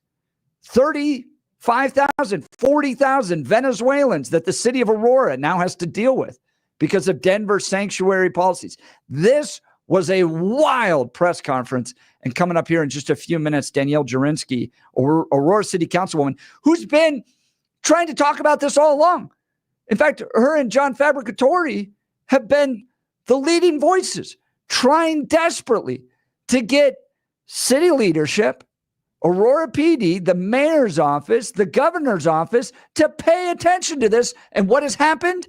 In every single case, Jared Polis and Phil Weiser have targeted not the Venezuelan gangs, but the whistleblowers themselves. Even looking at trying to investigate Danielle Jurinsky, trying to open investigations into the apartment complexes owners. I mean, this has been wild. International news has been made about this. You've seen the videos. It continues to be a problem, and the state and city leadership are focused not on the actual Venezuelan gangs, not on the victims, but on the whistleblowers trying to bring attention to the human suffering that's taking place in Aurora. I can't wait to talk to Danielle Jurinsky. But first, news and comment with Blake Olson. Good morning, Blake. Hey, good morning, Jeff. Looking forward to it. 25 and partly cloudy in Denver, expecting a high of 53 today. The 7-10 5-day forecast coming up. Our top story: lawmakers who attended a classified briefing about the recent drone activity in the Northeast say they were reassured nothing nefarious is going on in the skies. Reps from the FBI, CIA, and National Intelligence Agency attended the briefing and with members of the House Intelligence Committee. Meanwhile, New Jersey Governor Phil Murphy says 3 sophisticated systems have made their way to the Garden State to monitor drone activity. The fact that they stepped forward, I think it shows again the incredible amount of courage that they had. We will not allow the victimization of our community members, again, whether documented or undocumented, to. As Jeff was just discussing with Bill, Aurora police say gang activity was involved in a recent home invasion and kidnapping in Aurora that left a Venezuelan immigrant couple injured. The victims were held against their will. They were actually bound, both the male and the female. They were pistol whipped. They were beat. They were victimized. They were terrorized. Aurora Police Chief Todd Chamberlain says the 2 victims were walking outside around 9 o'clock Monday when they were accosted by 13 to 15 armed individuals and taken to the edge of Lowry Apartments nearby. The male victim suffered a stab wound. 19 people are in custody in connection to the incident. This comes after the edge of Lowry Apartments, of course, has been in the national spotlight. Danielle Jurinsky is coming up with Jeff and Bill in a few minutes. The Fed will wrap up its 2-day meeting today with a highly anticipated announcement on interest rates. The Fed is widely expected to cut interest rates once again, marking the 3rd and final rate cut of the year. The Madison, Wisconsin police chief says that it is too soon to say what the motive of Monday's school shooter may have been. A candlelight vigil was held last night to remember the lives lost and pray for those injured in the shooting at a private K-12 school. A teacher and a student, of course, at Abundant Life Christian School were killed, and it appears the shooter, a 15-year-old girl, died from a self-inflicted gunshot wound. The man indicted in the murder of United Healthcare CEO Brian Thompson could be extradited to New York as soon as tomorrow. Luigi Mangione is being held in Pennsylvania, where he has a court hearing tomorrow and could agree to be sent to New York. Joyless Reed on messy NBC, still hurting after the DJT victory. Well, she has to moan about something. And right now, Trump is that toddler. And he wants nothing short of complete obedience and constant adulation for everyone to say they love him and praise him and tell him he's the best president ever. And it'll never be obsequious enough or vigorous enough. He'll always want more and punish and humiliate even those who do comply. Just ask Marco Rubio, Ted Cruz, and all the black Republicans who went to the mat for Trump during the campaign only to get snubbed. And that includes foreign leaders like Canadian Prime Minister Justin Trudeau, who went to Mar-a-Lago last month to kiss the ring. But he posted this tweet of himself. Look at me next to Donald. Look, what is he? Oh, yes. Full holiday. It's a great time of year, isn't it? Hey, here's one for Jeff. Thomas Rhett, Christmas in the Country. I think this is a good one for Jeff, as we were talking about Christmas music. Yeah, what Jeff said should be. Yeah, man, I sure feel lucky doing Christmas in the country. I like that one. That's a good one. That's good. Yeah, that's good. That's Thomas a good one. Rhett. Check it out. That's a good one for him. Here, Yeah, man. I have picked my own one I love it. for Jeff that I think, and it's because it was based on somewhat of a suggestion. So here we're gonna listen to this.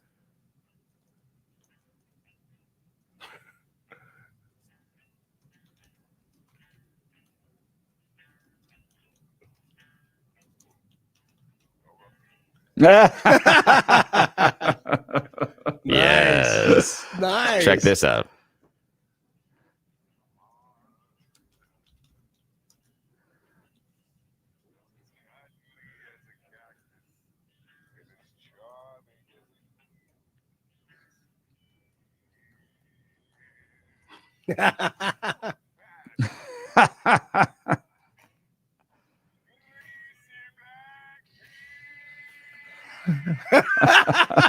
Yeah.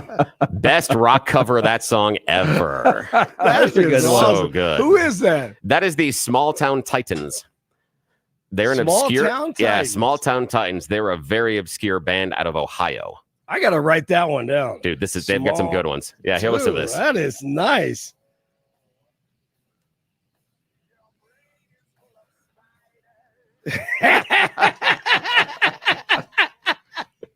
Yeah, Mr. Hunt.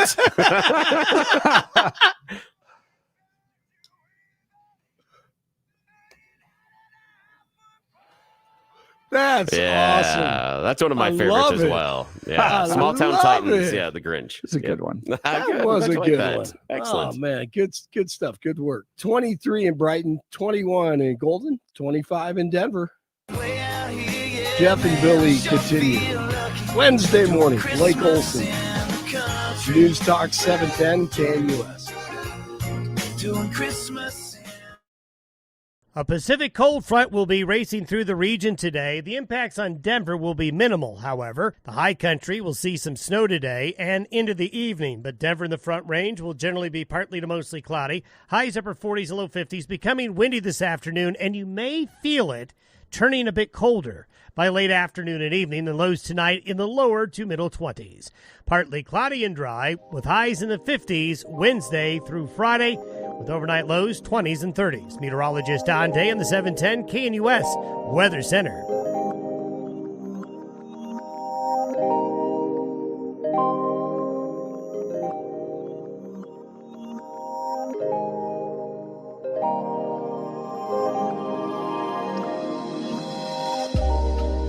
Welcome back to the Jeff and Bill. Billy getting his DJ on, playing Christmas. Kids have no Christmas This music is where before. he and Donald Trump overlap. They Yes. got their little playlist. They get really excited about it. So, Oh, yeah, this is fantastic. so I'm getting more text messages that she needs to run for governor than anybody else. People are thrilled with her leadership in Aurora.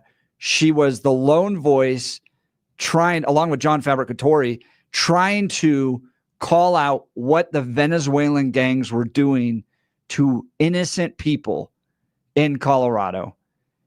The Governor Polis said it was a feature of her imagination. Channel 9 laughed it off. And we've seen it over and over and over again, that people, the citizens of Aurora, are being terrorized by Venezuelan gangs. They can't hide it anymore, especially after 2 people were kidnapped in a home invasion and then tortured just earlier this week. Now back, national headlines. She's the Aurora City Councilwoman at large, Danielle Jurinsky. Thanks so much for joining the Jeff and Bill Show. Good morning. Thanks for having me. Good morning, guys. So I got to ask you first off, what's your favorite Christmas carol? Well, interestingly enough, I'm Jewish, but do you know that 75% of Christmas songs were written by Jews? Yeah. Really? Yeah, a lot of them. Wow. That's a true story. A lot of it, yeah, and a lot of the old traditional ones, yeah. That is very cool. So is there a Hanukkah song you like? Oh, I mean, I like any of them. I like the holiday, the time of the year, the festivities. I like all of it. Nice. Okay. Well, it's been quite a week. We're back into the headlines again. So, Danielle Jurinsky, you saw the Aurora Police Department's press conference yesterday. Any news you can update us on with regards to this home invasion that took place with the Venezuelan gangs? Sure. I mean, this is just terrifying, as I've always said, and they never wanted all of the harrowing details to come out about what they were truly doing to these people. But now here we are. It was okay when a shootout happened, 80 rounds were exchanged, the Romero's cars were filled with bullet holes, and one man ended up dead in the parking lot. That was okay. But now that a couple, a husband and wife, were kidnapped, and when you say torture, I want to say they were bound, they were beaten, they were pistol whipped. The man was stabbed multiple times in his leg. And Jeff and Bill, they held the woman down and they ripped out her fingernails. Oh my gosh. That's, yeah. So it's okay when someone's shot and killed. That's okay. They'll still lie about it. They'll still deny it. But when it turns into this actual third world torture, Now, the Aurora Police Department has made more arrests of Tren de Aragua in 24 hours than they have in the entire 5 months since I started sounding the alarm. Now, is this because we got a new Aurora Police Department chief? Is this Todd Chamberlain turning things around, or is this just national attention? What do you think of Todd? Well, I think it's some of both. I think the fact that it was this very complex again that I moved the Romeros out of, just naturally already had the attention built in. But I will say I am so thrilled, so proud, so honored to have Todd Chamberlain as our new police chief. When he stood up yesterday and how he handled that press conference was wonderful. He did as well as he could, given the circumstances. This is terrifying. This Tren de Aragua, this is not the Bloods and the Crips, and everybody keeps throwing all these gangs at me that have always been here. This is not them. And this is different. And, Todd Chamberlain, he's not denying, he's not downplaying, he's not lying. He's having his officers make arrests. He's getting in front of this and holding a press conference. I mean, you saw strength come out of the police chief's office yesterday by way of Todd Chamberlain in that press conference. And the city of Aurora, the people of Colorado haven't seen that in Aurora in years. I think that's exactly right. Danielle Jurinsky, Aurora City Councilwoman at large. I want to play some clips and get your reaction. So, Billy, let's play Victims. Also, I want to acknowledge the courage of the victims involved in this case. Again, I think that is something that is truly amazing. These individuals that are the victims at this point, it appears that they are immigrants that came again with the Venezuelan community that was brought here. The fact that they stepped forward, I think it shows again the incredible amount of courage that they had.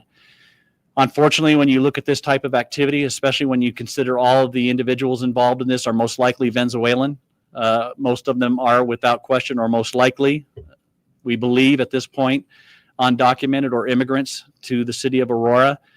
Again, unfortunately, these individuals, like many gangs and many individuals involved in this type of activity, they victimize their own race and their own ethnicity. And the reason they do that is because they are easy victims, because they know because of their status, they will not come forward to the police. They know that they can mistreat them. They know that they can do things to them that they couldn't do to anybody else in the community based upon their fear of what the ramifications would be if law enforcement gets involved in that. So for the fact that they stepped forward and made this decision to call us, again, I appreciate that. And I cannot tell them how much I am thankful that they had the courage to do that. So that's Todd Chamberlain, Aurora PD chief. Now we're talking with Danielle Jurinsky. She's the Aurora City Councilwoman at large. We went down and interviewed folks at these apartment complexes when this first became national news in about August. And we ran into exactly what he's describing, is that the victims in many cases are immigrants themselves being targeted by these gangs.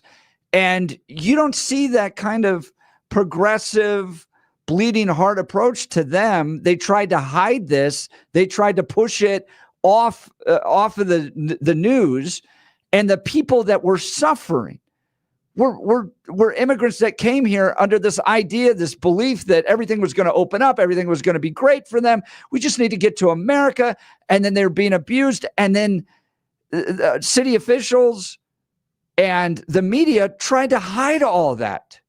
What is your response to that, Danielle Jurinsky?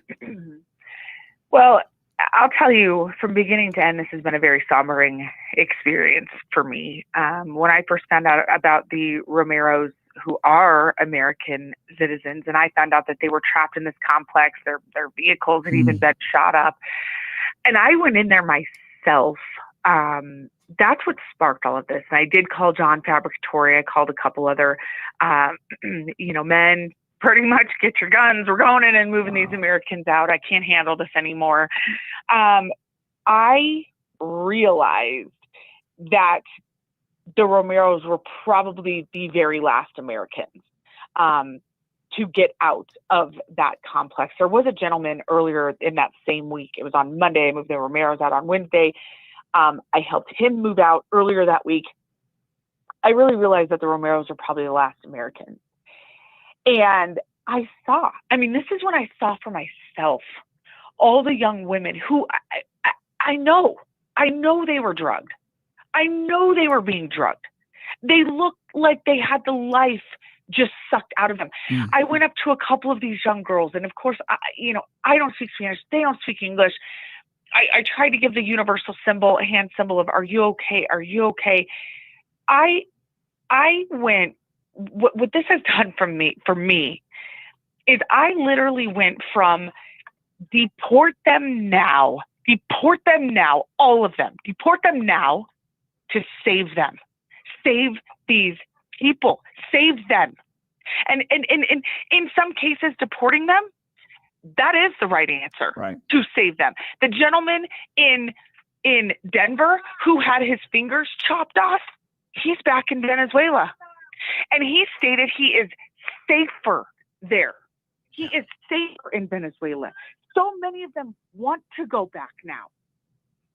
Now, Danielle Jurinsky, to your point, and to the police chief's point yesterday, Todd Chamberlain, is that these immigration policies have created these neighborhoods that are wildly unsafe. Play Biden problem. And I had a discussion with an individual from the White House, and that occurred back on September the 23rd, I believe. And that person basically told me that, hey, once these immigrants get across the border, that's all we really care about. And to me, that's a problem. That's a huge problem, because we have individuals that come to a country, they get dropped off into a community, they have absolutely no infrastructure, they have absolutely no support, They have absolutely no guidance from the federal government about what to do, how to live, how to survive. And this is the ramifications of that activity. This is the ramifications of not monitoring what's occurring and how it's occurring and who it is occurring to. And so, Aurora, we are now in the process, as many other cities throughout this nation, of trying to pick up the pieces of an incredibly bad system that was in place. That from Aurora Police Department Chief Todd Chamberlain, saying he has spoken directly with the White House. I mean, those are condemning words, that they don't care about the people once they get across the border. And conservatives are often lambasted. Oh, you're not compassionate enough. You're not compassionate enough to these people trying to flee. Well, what progressives have done through this broken immigration policy is welcome, in this case, 40,000 illegal people to the city of Denver and right next door to Aurora, and just drop them off. And it has put tremendous pressure upon local governments to try to deal with it. And gangs and criminals have taken advantage of these people, and there is human suffering taking place right in our own backyard because of these broken problems. One person who worked for ICE said, clarity is kindness. If you're clear with immigrants, this is what you have to do in order to come to this country, and they can follow those rules and become an American citizen, that is kindness. But just dropping people off and allowing these gangs to take hold and abuse people is not kindness to the citizens, to the other illegal immigrants, none of that. There's tremendous human suffering here. Danielle Jurinsky, Aurora City Councilwoman at large, how do you expect things to change under Donald Trump's presidency in the city of Aurora? Well, I think you're going to see swift action. I think I think they're coming to take no prisoners, and they shouldn't. And you know, Tom Homan has made clear that they are coming for the criminals first. Well, let me tell you something. When you arrest 14 people for the torture of 2 individuals and then overnight arrest 5 more, so a total of 19 people on the victimization of 2, my guess, guys, I'm no mathematician, but my guess is there's a whole lot of criminals here that crossed the border that are terrorizing and torturing people. They're going to have their hands full, but this team that's being put together, I think they're going to be ready to go on day one. And I am hopeful and I am supportive of swift action, and I will hold down the fort over here in Aurora. And I'm prepared to battle to get these people out of my city. Now, Danielle Jurinsky, Aurora City Councilwoman, joining Jeff and Bill live. This is, of course, outside of your jurisdiction, but I want to have your impressions and reactions to Denver Mayor Mike Johnston talking about, setting up a line of volunteers or maybe even local law enforcement to meet any effort by Donald Trump in order to come into the city and remove the illegal population. Again, outside of your jurisdiction, but when you heard him say that he was looking for that Tiananmen Square moment, what was your reaction? Oh, I laughed. I mean, these guys, they get up there and make these statements. I mean, you look at the governor. 9 News is now reaching out to the governor, asking him about his previous statement that this was all a feature of my imagination. And now the governor won't even respond to 9 News. I mean, this is where we're at. These guys, this is a clown show. You are watching a clown show. And if Jared Polis wants to stand up valiantly, he'll be arrested immediately with a felony charge. If Mike Johnston wants to stand up valiantly, he'll be arrested immediately with a felony charge, and all of these activists and all these nonprofits. And let me tell you something so disgusting. I just have to say this about these nonprofits. I went back and I looked at, because I've spent so much time personally in these apartment complexes now, that I can identify people. I can identify victims, and I can identify some of these Tren de Aragua gang members, myself, on my own. I went back to the beginning of all of this, when some of these nonprofits went out and propped these people up and had these press conferences. See, these are just peaceful people out here, peaceful people just trying to live their life. What they did is they hauled victims out and lined them up with the gang members. That's what they did. That's what these nonprofits are doing. They are dehumanizing these individuals. They are doing absolutely nothing to help other than running their mouths. And I hope they line up with the biggest speaker they can find when Tom Homan shows up. And if they run out of room in the Denver County Jail, we got plenty of room in the Aurora Municipal Jail. Happy to house them. Happy to house any of them. The criminals, anyone who stands in the way of this operation, and these federal organizations coming in, happy to help house them. Danielle Jurinsky, Aurora City Councilwoman at large. Now, Danielle, one last question. We are getting a lot of text messages and people asking, would you please consider running for governor? Any interest in that job? At this time, I am very, very focused on Aurora. And next year is my reelection year, should I decide to run. So that is sort of what I am focused on right now. What I would say to Republicans in the state, before I would really, really consider running for governor, what I would say to Republicans in this state is we need to figure out how to come together first. If we were able to come together first, and I felt like we had the entire Republican train, entire Republican movement rowing in the same direction, I might consider putting up a hell of a fight. Well, you are good at putting up a hell of a fight. And I want to tell you how much I appreciate, our listeners really appreciate what you have done for the people of Aurora by continuing to elevate this issue against the strongest headwinds that you can face in Colorado, from 9 News and Jared Polis and Phil Weiser. You stuck to your guns. You led and put your people first. And I think everyone sees it and appreciates it. So Danielle Jurinsky, keep going. We're proud of you. Thank you for taking time to join the Jeff and Bill Show. I will. I'm just getting revved up. Wait till January 20th and let's see what happens. Talk to you guys soon. Thank you. She's going to make Aurora great again. And that's what I appreciate about her. What do you think of Danielle Jurinsky? What do you think about what's happening in Aurora? Join the conversation. Phone lines are open. 303-696-1971, 303-696-1971, or text us on the Dan Caplis Law text line at 720-819-5115, 720-819-5115. No longer a, quote, feature of her imagination, which is what Jared Polis said about Danielle Jurinsky raising concerns about Venezuelan gangs. Do you remember the first instance where this popped up was the Target takeover, and we reported on it. Like the next day, we covered it, and then we went down and talked to the people at these apartment complexes. They were very clear that there was a gang problem. They were like, it's right there. Yeah. They pointed. There you go. There's the gang members. And they would drive by very slowly, taking pictures of me and Mark Crowley while we were down there and some of the other staff.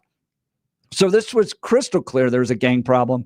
But what happened, from my perspective, progressives have a natural Marxist worldview, which is there are power structures and classes and oppressors and oppressed. And illegal immigrants are oppressed people. And so any criticism of illegal immigrants is wrong because they're just oppressed people trying to make it work. And so we're sitting down there going, no, there's gang members abusing other illegal immigrants. No, Jeff, you can't criticize illegal immigrants.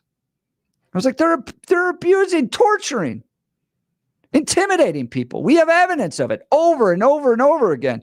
But because progressives lumped it into the idea that you can't ever criticize anybody who's, quote, oppressed, then you got the dismissal from Jared Polis. And actually, remember Jared Polis calling for an investigation of Danielle Jurinsky, of Phil Weiser investigating the apartment complexes, of 9 News and the media dismissing this as code violations because the real oppressor was the apartment complex manager. That was the worldview that this fell into, and that's why we didn't get honest answers. Danielle Jurinsky, John Fabbricatore were right to continue to press this. I'm very proud of Danielle Jurinsky. And we're going to get to Jon Fabbricatore in the 9 o'clock hour. So we'll get to your phone lines. But first. Yeah, I got to talk to you about something else that may be causing some pain in your life. No, it's not the Venezuelan gang members, because Danielle and Fabbricatore are all over that mess. I'm talking about you, personal mess. Yeah, the personal pain that you have in your life. Not just me when you listen to me on the radio and yell as you're getting ready in the morning. I'm talking about that constant ache and pain that you have from all those things that you've done over the course of your life and now need to be fixed. I used to live my life in constant pain, but thanks to my friends at Balance Well Space, that's no longer how I wake up in the morning. It always was a question of how much I was going to hurt every morning, and now don't. That's remarkable. I've had so many surgeries and a bunch of broken bones and done a lot of stupid things. So I lived my life in a constant state of pain. It was at least a 4 on a daily basis. Now I'm at like a 0 or a 1, 99% of the time. They've helped me out with my back. I had 2 of my vertebrae fusing together. We're working on regenerating the disc in between the two. I'm regenerating the meniscus in my bum left knee as we talk about it. And they've taken care of so much built up scar tissue from a dumb thing I did with broke my right shoulder over 2 decades ago. The difference with Balance Well Space is integrative medicine. In their office, you can get a whole bunch of different treatments all under one roof and in one appointment.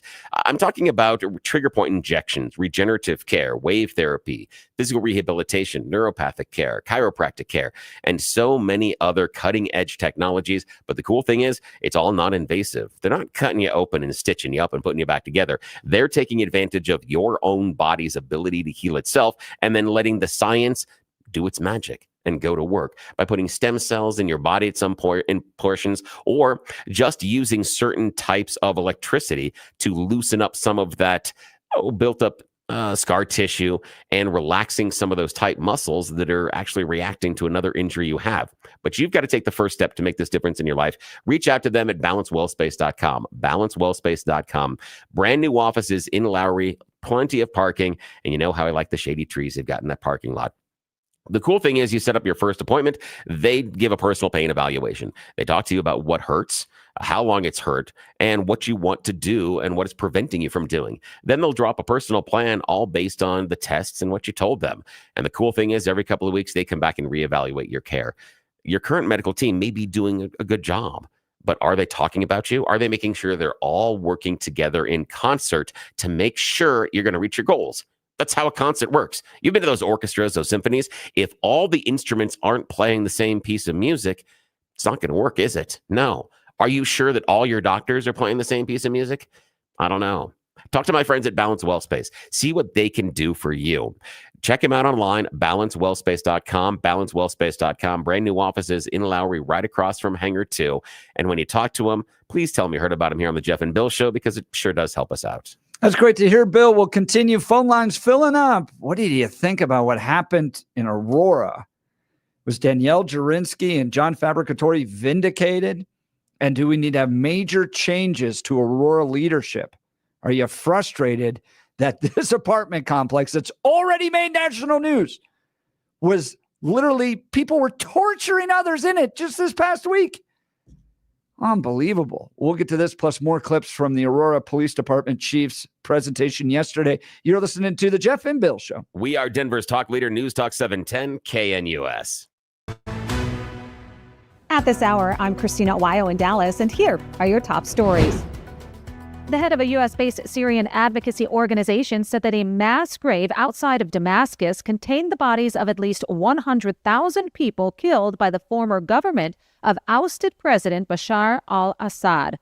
Muaz Mustafa said the site, 25 miles north of the Syrian capital, was one of 5 mass graves that he identified over the years, saying 100,000 is the most conservative estimate of the number of bodies buried at the site. It's a very, very extremely, almost unfairly conservative estimate, he said. Mustafa said that he is sure there are more mass graves in the 5 sites and that along with Syrian victims, there are U.S. and British victims and other foreigners. His allegations have not yet been confirmed.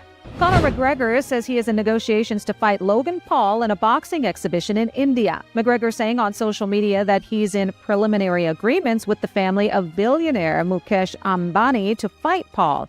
McGregor also said that rumors of a potential bout with the Ultimate Fighting Championship featherweight were false. McGregor said he would make his return to the octagon after his boxing exhibition with Paul. Automaker Stellantis has pledged to invest $2.1 billion in Italian production next year and spend another $6.3 billion in the supply chain. That's what you need to know at this hour. In Dallas, Christina Aguayo, Salem News Channel.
Ooh, I do like this one. Yeah. Ever heard this one? No. Really? George Strait. Oh. Yeah, Christmas cookies. This is so cute. Listen to this. Yeah. I didn't even recognize his voice. This is such a sweet little song. You're going to listen.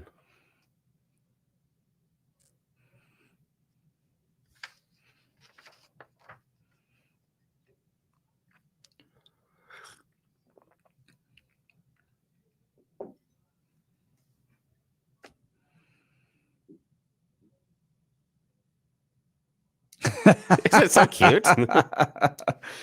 Talk about a career in country music. Him and Dolly Parton, man. Yes. They're great. This is just such a sweet little song. And he talks about cuddling and kissing when they're in the oven and stuff later on. And so that's kind of the big thing. It's cool. That was It's just fun. such a sweet, sweet song. Yeah. Well, we've been talking lots, everything from what happened in Aurora City leadership. We're going to get into that real deep with Jon Fabbricatore because he called for Mike Kaufman to resign. Yeah, wow. And John's going to be live in studio here in about 15 minutes. He's on his way now. So we'll talk about the future of Aurora under all these problems. It's just crazy. I think I said early on, like if I was the leader of Aurora, I would say I never want to see headlines like this for my city again. Oh, yeah. Figure it out. Yeah, figure it out. And, Yeah, don't wanna and see this Danielle anymore. Jurinsky seems pretty thrilled with Todd Chamberlain. Yeah, that was fantastic. And she's got some good points about things that hadn't happened over the previous couple of administrations. Yeah. And how this is definitely action. And I appreciated the forcefulness of Chamberlain in talking about lack of support from the federal government. Yeah. It is a great perspective to hear. So we also talked about who would be great as governor. Danielle Jurinsky's name is definitely on the Republican nominee list. Somebody else's name who's on that list, Dan Caplis. Yes. Dan Caplis Law. I've known Dan for well over a decade. This guy's pro-life, pro-family, pro-America. He's with us on the values. Solid Roman Catholic, deeply committed to his faith. Son of a police officer, former seminarian. Now, that matters, right? Because if you're going to go into an injury case and you got to show up with your attorney and you've got to do the court battle or negotiations or all that is, you want to show up with somebody that reflects your values. Sends a message to everyone involved in the case. You're a serious person. This isn't just an ambulance chaser you hired because you saw his picture go by on a billboard bus or something like that. You got a real solid person. Okay, that matters. That's step one. Number two, somebody who wins in the courtroom, right? Listen to this. Dan is believed to be the only lawyer in Colorado history to win 5 straight multi-million-dollar verdicts in Colorado crash cases. It gets better. Dan is also believed to have won the largest truck crash verdict in Colorado history. In fact, Dan Caplis Law is so trusted that they are the official law firm partner of the Denver Nuggets and the Colorado Avalanche. Dan Caplis Law is a serious firm for serious cases. You may say to yourself, man, that sounds great. I'd love to hire Bill. Sorry, Dan. I was reading a text message there. I'd love to hire Dan Caplis, but I can't afford it. Don't worry. Dan accepts righteous injury cases on a percentage fee basis so that he can represent good people like you listening from all walks of life without regard to ability to pay. All right. So chances are you didn't just get in a car accident or an injury case and you're going, well, gee, Willie, I could call Dan right now. So when that happens to you, and you're on the side of the road and you got to deal with the police and first responders, firefighters, insurance company, other people, someone in your family's now heading to the hospital. Do you want to be scrambling to Google Dan Caplis Law? No. Put his phone number in your phone right now. So it's ready there, easy access. You get the right team on your side right away. Here we go. Phone number, Dan Caplis Law, 303-770-5551. Read it again, 303-770-5551, or hit dancaplisLaw.com. That's Dan, C-A-P-L-I-S law.com. All right, we'll continue. You're listening to the Jeff and Bill Show. We are Denver's talk leader, News Talk 710 KNUS.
Welcome back to the Jeff and Bill Show. So yesterday, there was all this Twitter conversation about what happened in Aurora, right? Because, I mean, gosh, it's horrible.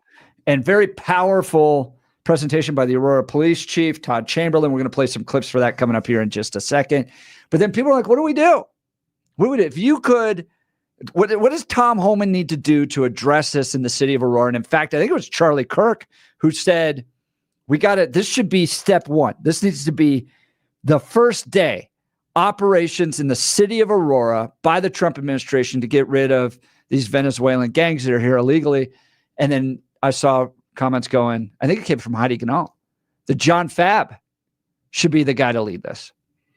Just airdrop it. He's kind of like, what was that show, that movie with the guy that could fight all those guys one-handed?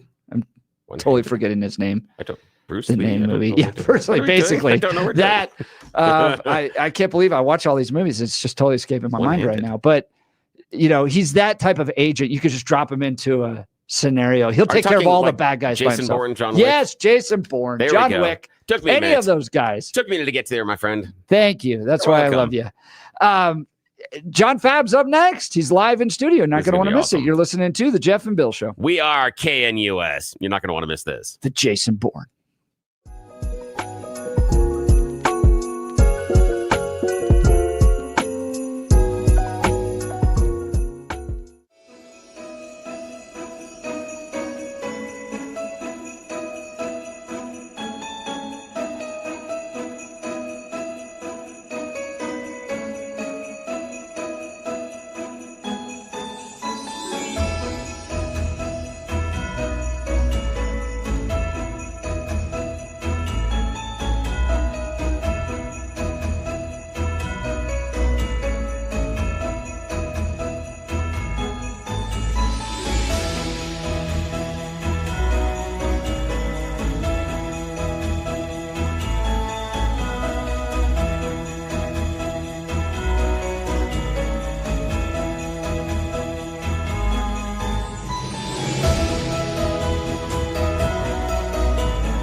It is 9 a.m. Mile High City. Good morning, Denver, Colorado. You've tuned into the Jeff and Bill Show, News Talk 710 KNUS. I'm your co-host, Jeff Hunt, along with Bill Thorpe, bringing you the freshest insights, hottest takes from the right, left, and center. Congratulations. You're heading to work in the greatest country in history. Let's get an entire hour fired up, ready to go for you of some of the best conversations you're going to hear all morning because he's live in studio.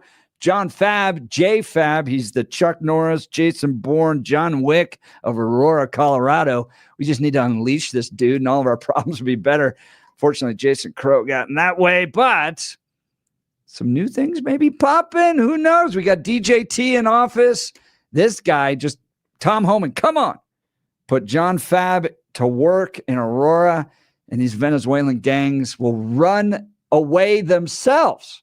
Especially when you see how tough this guy is. All right, John Fabbricatore, former field office director for ICE, is going to be joining us to talk about what happened in Aurora and where the heck is Aurora City leadership. Strong words coming from J Fab yesterday that Mike Kaufman needs to resign. Wow. We'll get into that and more. But first, news and comment with Blake Olson. Good morning, Blake. Hey, thank you, Jeff and Billy. Great show this morning. 30 and partly cloudy in Denver, expecting a high of 53 today. The 710 5-day forecast coming up. Our top story. This is just terrifying, as I've always said, and they never wanted all of the harrowing details to come out about what they were truly doing to these people. Aurora Councilwoman at large, Danielle Jurinsky, on the show last hour. Aurora police say gang activity was involved in a recent home invasion and kidnapping in Aurora that left a Venezuelan immigrant couple injured. Jurinsky exposed all of this crime in the area in the summer and was laughed at by many, including the governor. The two victims were accosted by 13 to 15 armed men and taken to the infamous Edge of Lowry apartments. They were bound, they were beaten, they were pistol whipped. The man was stabbed multiple times in his leg. And Jeff and Bill, they held the woman down and they ripped out her fingernails. It's okay when someone's shot and killed. That's okay. They'll still lie about it. They'll still deny it. But when it turns into this actual third world torture, now the Aurora Police Department has made more arrests of Tren de Aragua in 24 hours than they have in the entire 5 months since I started sounding the alarm. New Aurora Police Chief Todd Chamberlain has the support of Jurinsky. But I will say I am so thrilled, so proud, so honored to have Todd Chamberlain as our new police chief. When he stood up yesterday and how he handled that press conference was wonderful. Thank God for leaders like Jurinsky and John Fabbricatore coming up with Jeff and Bill this hour. And right now, Jurinsky is going to focus on Aurora, but it sounds like she could be encouraged enough, possibly, to run for governor in Colorado in the future. Who knows? But she did not commit to that with the fellas last hour. A Gaza ceasefire deal between Israel and Hamas may be reached soon. Reuters reports a Palestinian official said today that mediators have narrowed gaps on most of the government's clauses. The outlet also reported CIA Director William Burns is set to take part in ceasefire talks in Qatar today. The man accused of killing United Healthcare CEO Brian Thompson is facing murder and terrorism charges. The Manhattan DA's office announced the indictment of Luigi Mangione on Tuesday.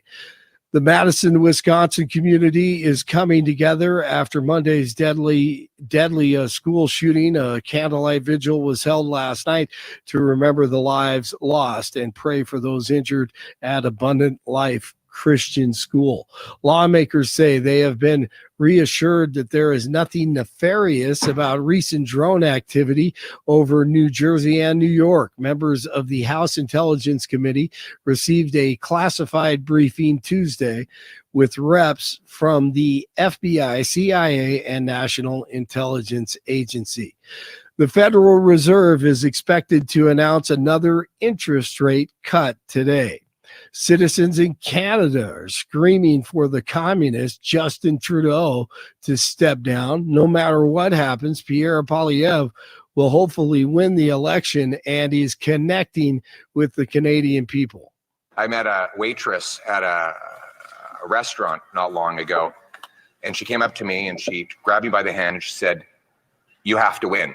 And I said, "Oh, thank you. I appreciate your support."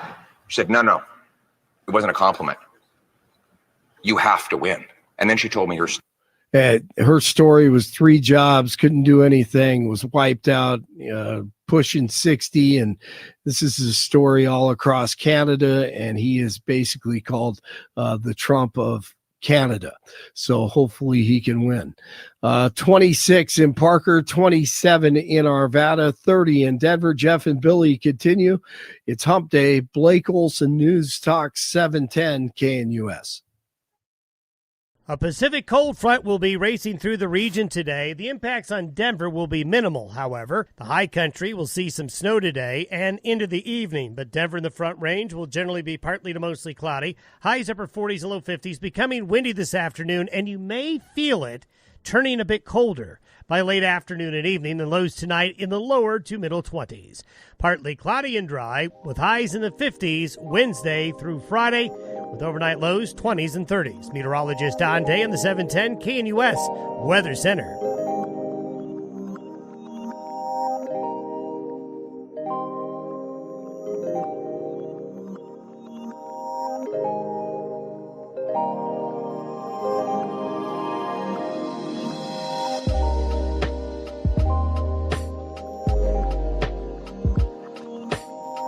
Now, who's this, Bill? This is Kay Kaiser's orchestra. This is old big band stuff. Yeah, this is Mr. Kringle. Yeah. Kay Kaiser. Yeah. I know, man. I go old school. This is good stuff, isn't it? So, wait till I play the one with Peggy Lee's voice here in a little bit. For those of you that don't know Bill, I want to say moonlights, but is a DJ in another capacity in the music world. Yep. Heard on Air America. Yeah.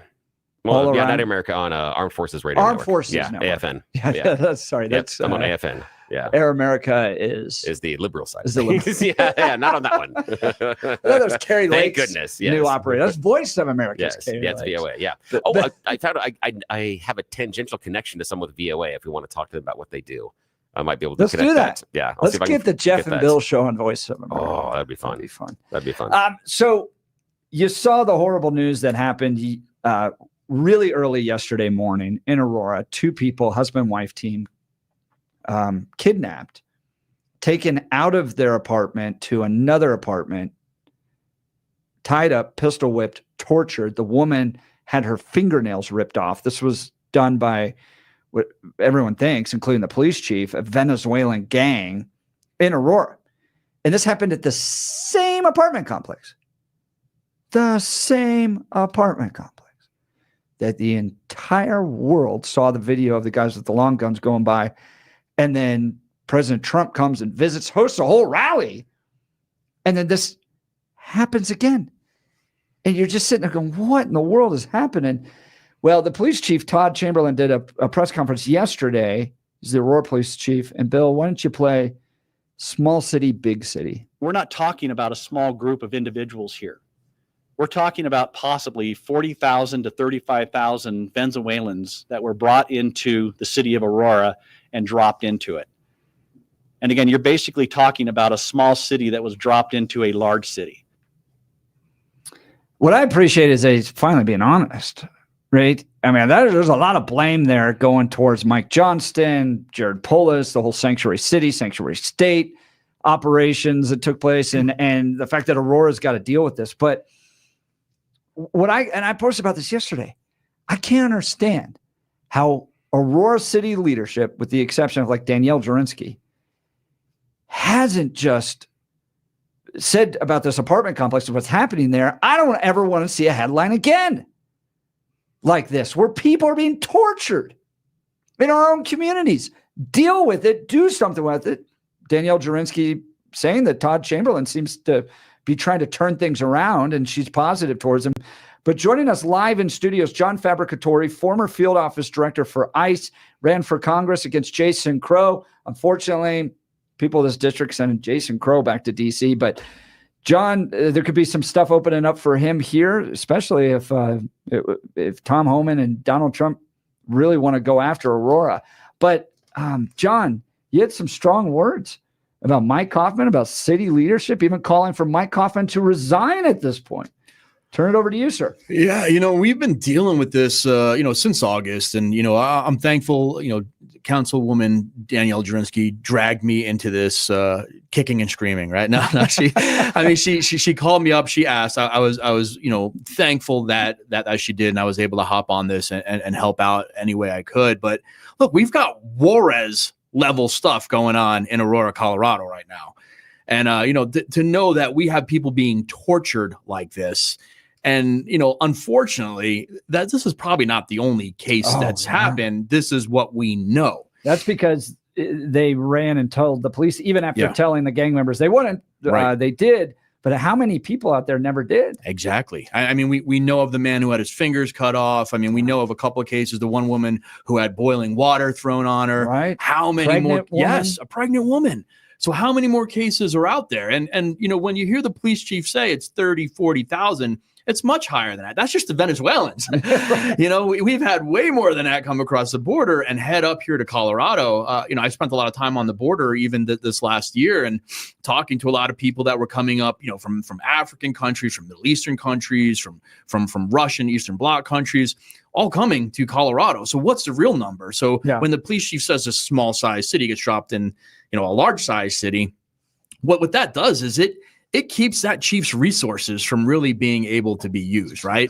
So when you have a police department that's already low in its manning, and you drop another 40, 50, 60, 70,000 people into a community, and now they've got to respond to calls, and they can't, and it's taken them 8 hours to get to a call of service that a U.S. citizen's calling about, a taxpayer who expects the police to be able to respond timely, and it's not happening. And this is the situation that we're in. And because of that, I've been very critical of Mike Coffman. Very, very critical. He came out early on this. I think he messaged a lot of things wrong. He looked at this as an opportunity to protect the city and kind of downplay a lot of stuff because he was more about image than he was actually about getting the job done and getting that police department out there, not caring about what the headlines were going to be when it got messy. Because for us to stop this, unfortunately, it's going to get a little messy and we're going to get more publicity, more headlines. But if you want to stop something that's bad, you got to be willing to get dirty. You got to root it out. You got to root it out. You got to get down in the mud, down in the dirt, down in the trenches, get out there, and we have the men and women that are able to do this. We have good police officers in Aurora PD. We have great men and women that are in the federal organizations that can come and help. But we've got to coalesce together. We've got to make a plan, have a team, get in there, keep each other safe, and stop this crime from happening. Talking with Jon Fabbricatore, former field office director for ICE, about what's happening here in Aurora. Okay, so let's game plan this out, JFab. DJT comes in and he's going to start doing some mass deportations, okay? One avenue, one possibility that exists is states like Colorado and California go, come here.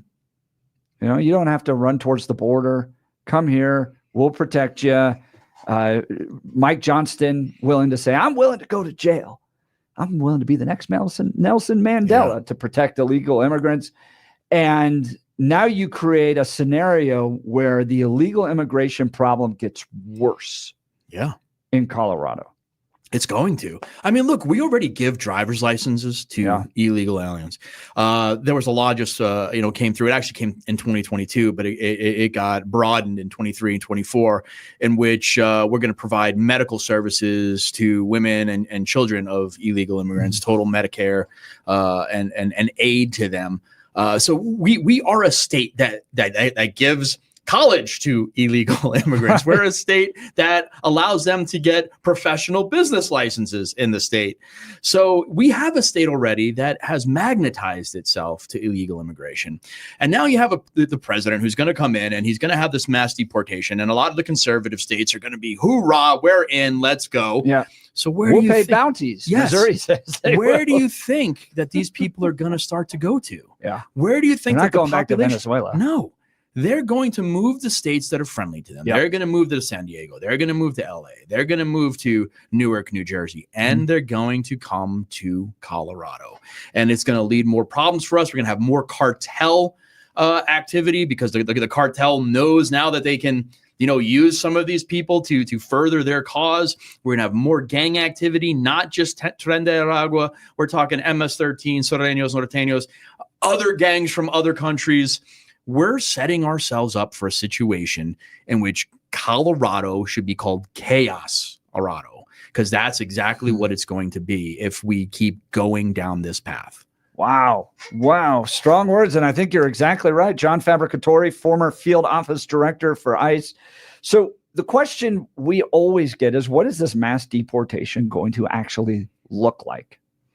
Any sense from your perspective on what it might look like? Yeah, a lot. It's going to be targeted enforcement. So initially, we know of about 600,000 criminal convictions or charges that are currently in the system, in which we know these are criminal illegal aliens.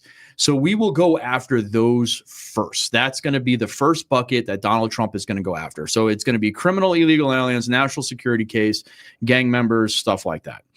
Then we've got this other bucket that we can look at. It's on the non-detained docket. It's those aliens who have seen an immigration judge. They've gone through our court process, and the immigration judge has found them deportable or removable, and they've refused to leave. So that's almost 1.7 million in that. So these are people who broke into the country, didn't obey our immigration laws to begin with. They got to sit in front of an immigration judge, plead their case. Immigration judge said, nope, you've got to go back home. They said, no, I'm not going back home. I'm just going to stay here in the United States. And they've remained here. So there's actually a judge's order for deportation in the system.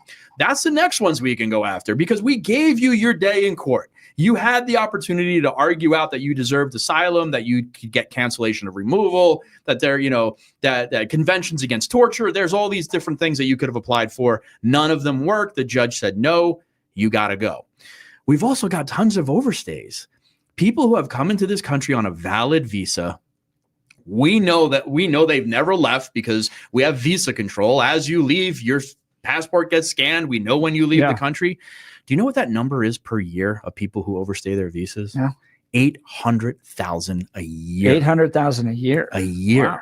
We have about 24 million people come through the United States on different kinds of visas a year. 800,000 of those overstay their visas yearly. So I want to bring this up because we talked about mass deportation, and then you use the term targeted enforcement. Those seem to be not the same. It is, because it's going to raise the level of the current deportations that we're doing now. Yeah. So under Obama, he had the highest rate of deportations of any president at any given time, of interior deportations. Yeah. It was about 490,000 a year. Donald Trump wanted to have more than that when he was a president, but the left sued him. I got sued so many times as a field office director when I was working under Donald Trump. So many times, so many habeas filed against me. It was really hard to get removals done. Donald Trump's aware of that now this time, so I think he's going to bump those numbers up. But you're going to see you're going to probably see about 500,000, 600,000 removals a year initially, because that's comfortably what could be accomplished with the bed space that we have, the manpower that we have. So that would get us roughly to 2 million. Now, I raise this because we had this discussion on this show, and this is the conversation happening within conservative circles. How many does it need to be for this to be declared successful? Okay. And we put out a poll. Okay. 1 million, 4 million, 8 million, 20 million. And by far, the biggest vote number was for 20 million. Yeah. And I'm going, have we set ourselves up for failure that if Trump doesn't hit 20 million? Because with your numbers, we're roughly around 2 million. I think 4 million would be hugely successful. But 20 million is what conservative activists want Trump to hit in order for this to be deemed successful. Well, you have to also look at voluntary removal. Okay. So these are where an officer's putting hands on, where physically removing them, putting them on aircraft or bringing them down to the border, sending them over to a border control point. But there's also a thing called voluntary removal where we can enforce a departure and allow people to voluntarily leave. Yeah. But it's still an enforced departure, because as they leave across the border, they're showing documentation, or they get to their country of origin and they bring documentation to the consulate to prove that they left. And the reason why people would want to do that is if they legitimately want to come back to the United States someday. Yeah. So they're setting it up to show like, hey, I left. This is what we're doing. We're leaving so we don't cause any more problems, because we want to come across legally. We've never committed another crime while we're here other than entering illegally. We haven't, robbed, stole, DUI, nothing. We worked hard, but we're going to leave. And we're going to try to make a legal entry on at another time. Yeah. So I think that number is going to be very high, especially if we demagnetize some of these cities and don't allow all these resources to go to illegal immigration. Big point. We make it hard for people then to remain here just using our system, using our tax dollars. If we say you cannot work if you're here illegally, how many people do you think would leave? Right. If we really enforce that, if we totally enforce that and said you cannot get a driver's license, you cannot work, you cannot get on an aircraft, you do it by ever. punishing the business owners. Yes, you can. Right? Yes, I'm very much for going after businesses that fail to follow the law. We have E-Verify. You're supposed to be hiring people. I just read a story the other day in California.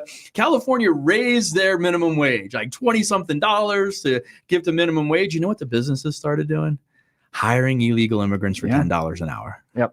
Under the table. Yep. Getting rid of the people that they would have been paying $22 to $25 an hour, the U.S. citizens. Yeah.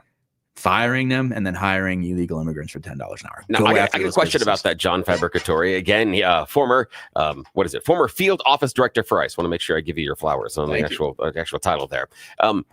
Let's talk a little bit about that idea of the E-Verify, because I've got some questions about it.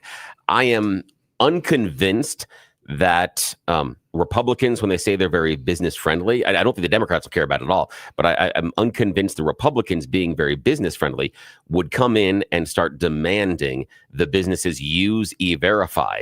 And the other reason that I'm not convinced that that's going to be a part of the Trump platform is because that is going to raise prices, because it's going to raise wages, and that's going to raise the end cost of goods. So if we do start using E-Verify, and those restaurants have to hire someone at full bore, or they have to hire someone at full price for the picking of the food, things like that, that's going to raise the end cost. And Donald Trump can't fulfill his promise of bringing prices down. I think that's a barrier to that implementation. What do you think? Well, then we're never going to have U.S. citizens earning the fair wage that they deserve. If we're not willing to be uncomfortable initially, then we're going to keep having what I call slave labor. Have you met us? We don't like uncomfortable. we don't like uncomfortable at all. Look, and I know this has been an issue with Republicans. I've worked through multiple presidents, and I remember during the Bush administration, a lot of Republicans pushed back against President Bush doing worksite enforcement. Yeah. They didn't want us going in against the big businesses and fining these big businesses, and Bush wavered.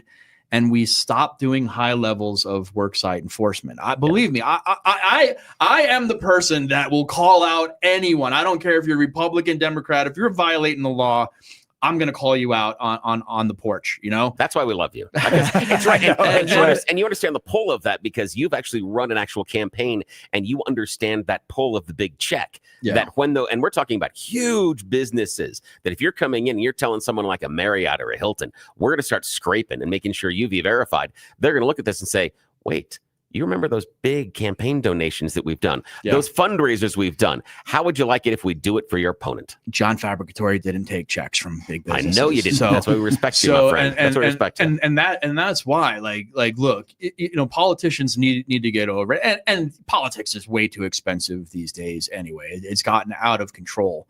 But we can't allow this to continue. U.S. citizens deserve to get a fair wage, a livable wage that they can raise their families on. And that's never going to happen if we continue to allow illegal immigration to occur because we want to pay $1 for 6 apples or whatever. I don't know. Just throw whatever out there. Right. If we want low prices, and there can be a course correction, Bill. It can go up initially.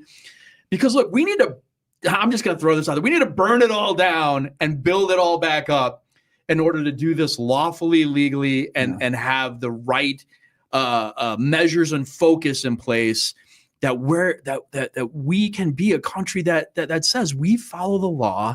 Yeah. This is what we're going to do. And we can course correct and it can go the right way, but it can't unless we're willing to be uncomfortable for a little bit. Well, and to your point, Owen Cass, I think is his name, is kind of laying the philosophical foundation for a new economy, points out that in many ways, what we've built has worked really, really well. You can buy a TV, for instance, at $300. You can get a bushel of apples for $1, right? All that stuff. But there, as with any economic system, there's trade-offs. And with our trade-offs right now, you have low wage mobility. So people aren't able to quickly move up the wage scale like they used to. Housing availability is in the tank, but everything's getting more expensive. So I think fair to your point is let's be honest about where we are, where poor people can pretty much access an iPhone. They all can, but we have real challenges moving up through this economy, in part due to the fact that we rely upon cheap labor in other capacities. So maybe there is a time to change things around. Yeah, and it has to come soon. And you know, I know President Trump really wants to be successful this 4 years, and the left's going to hold him to so many things. Anytime a price blips up a little bit, right. Anytime, it looks like we're struggling to get some of his priorities through, they are going to attack.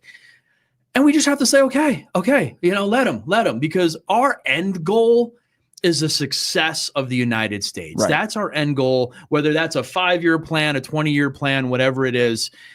But in order to get goals and your vision to work, you've got to be able to get in there, roll up your sleeves, get to work, feel uncomfortable, to know that at the end of the day, we're going to make America great again. Talking about Jon Fabbricatore, former field office director for ICE, definitely on the short list for anything Trump wants to do here in Colorado, especially with Aurora being the center of the universe on immigration failures related to the Biden-Harris administration. So we're going to continue our conversation. I want to talk to you about my friends over at Advanced Hair Restoration. Look, I've had family members get their hair done. It really did change their life. It brought back an energy, a youthfulness that affected just about every relationship in their life, their work relationship, romantic relationship, everything, all just for getting their hair done. Look, you're losing your hair. You need a simple solution that works. You want the best modern technology with top-rated physicians, something that's guaranteed to work. Guys, you need to call Dr. Tanya Pauls and her team at Advanced Hair. They've completely redefined hair restoration, from the experience itself to their unmatched results. If you got a receding hairline, bald spot, or thinning hair, address them all with Advanced Hair's simple one-day treatment. All in a calm, relaxed environment with the most experienced professionals. Advanced Hair has performed tens of thousands of these breakthrough treatments. And get this, your own natural hair begins to regrow the very next day. No one in Denver can offer anything like the Advanced FUE found at Advanced Hair, and I highly recommend their team. It starts with your free consultation. Give them a call. Here's their phone number. You ready? 720-459-HAIR, 720-459-HAIR. 459hair. If you qualify, you also get $250 off and 250 free hair grafts. So refine your hairline with a team that's redefined hair restoration. 720-459hair or advancedhair.com. 720-459hair or advancedhair.com. Our conversation with John Fab continues. You're listening to The Jeff and Bill Show. We are Denver's talk leader, News Talk 710 KNUS.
Welcome back to the Jeff and Bill Show. Mike Kaufman on the John Fabbricatore naughty list this year. Yes, he is.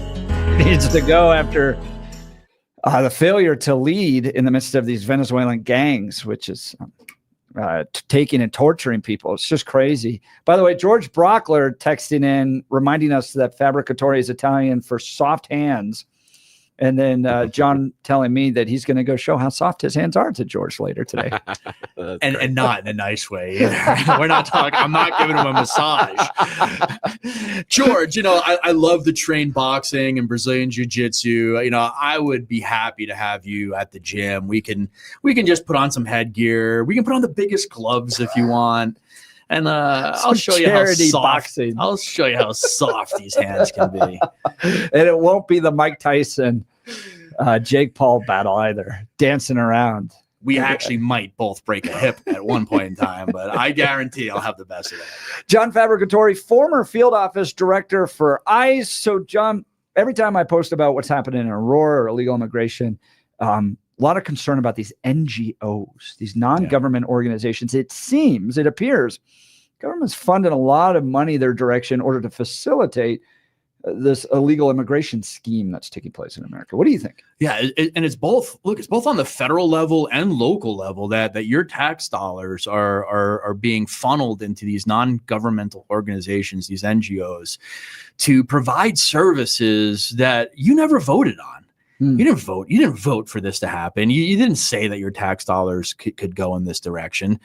And they need to be investigated. I mean, there's a lot of talk on X, Forest Mommy and stuff on X. And you can follow. Some of these people are really going and digging deep into what these NGOs and who they're connected to. Yeah. When you see the connections, that's when the lights start to go on. And you see who's making money and what actual services are being provided. It's a very lucrative business. And some of these NGOs, they do. The curtains need to be open. They need to be investigated. And we need to get to the bottom of where our money is being spent. And we're going to see that with the Trump administration, Tom Homan. My hope, really, with all those guys, I really appreciate them, but I think the guy that's really going to drive it, and you can correct me if I'm wrong on this, is Stephen Miller. I don't think Steve's going to let any of this kind of DC, big business kind of fluff that's going to try to interrupt these mass deportations. I think Steve's going to drive it. Yeah, 100%. I mean, the one thing about that guy is he's a policy wonk. I mean, he understands policy. He digs deep into it. He knows what he can use, what shouldn't be used. So, you're going to see him dive into this and figure things out. Men like him, Doge, with Vivek and Musk, you're going to see a lot of really interesting things, and I think it's this is going to be an interesting 4 years, because if we come out on the other side of this really doing what Trump wants to do, I think we're a more successful nation. I think we're better at the end of this if the left doesn't put roadblocks in every single direction. Well, and it's actually going to treat people that want to immigrate to this country better too. Yes. Right? I mean, the amount of abuse, assault, drugging, trafficking that's taking place all out in the open because of these policies, it's just horrible. Yeah. And the legal immigration, I know a lot of people, I actually fight with a lot of people over this, because there are some people on the left who are like, no, shut it all down. We want no immigration. No, I mean, we just can't do that. I mean, we need people to come over here to visit. We need visas. We need, our schools do need some foreign students to come in, but it needs to be regulated, vetted.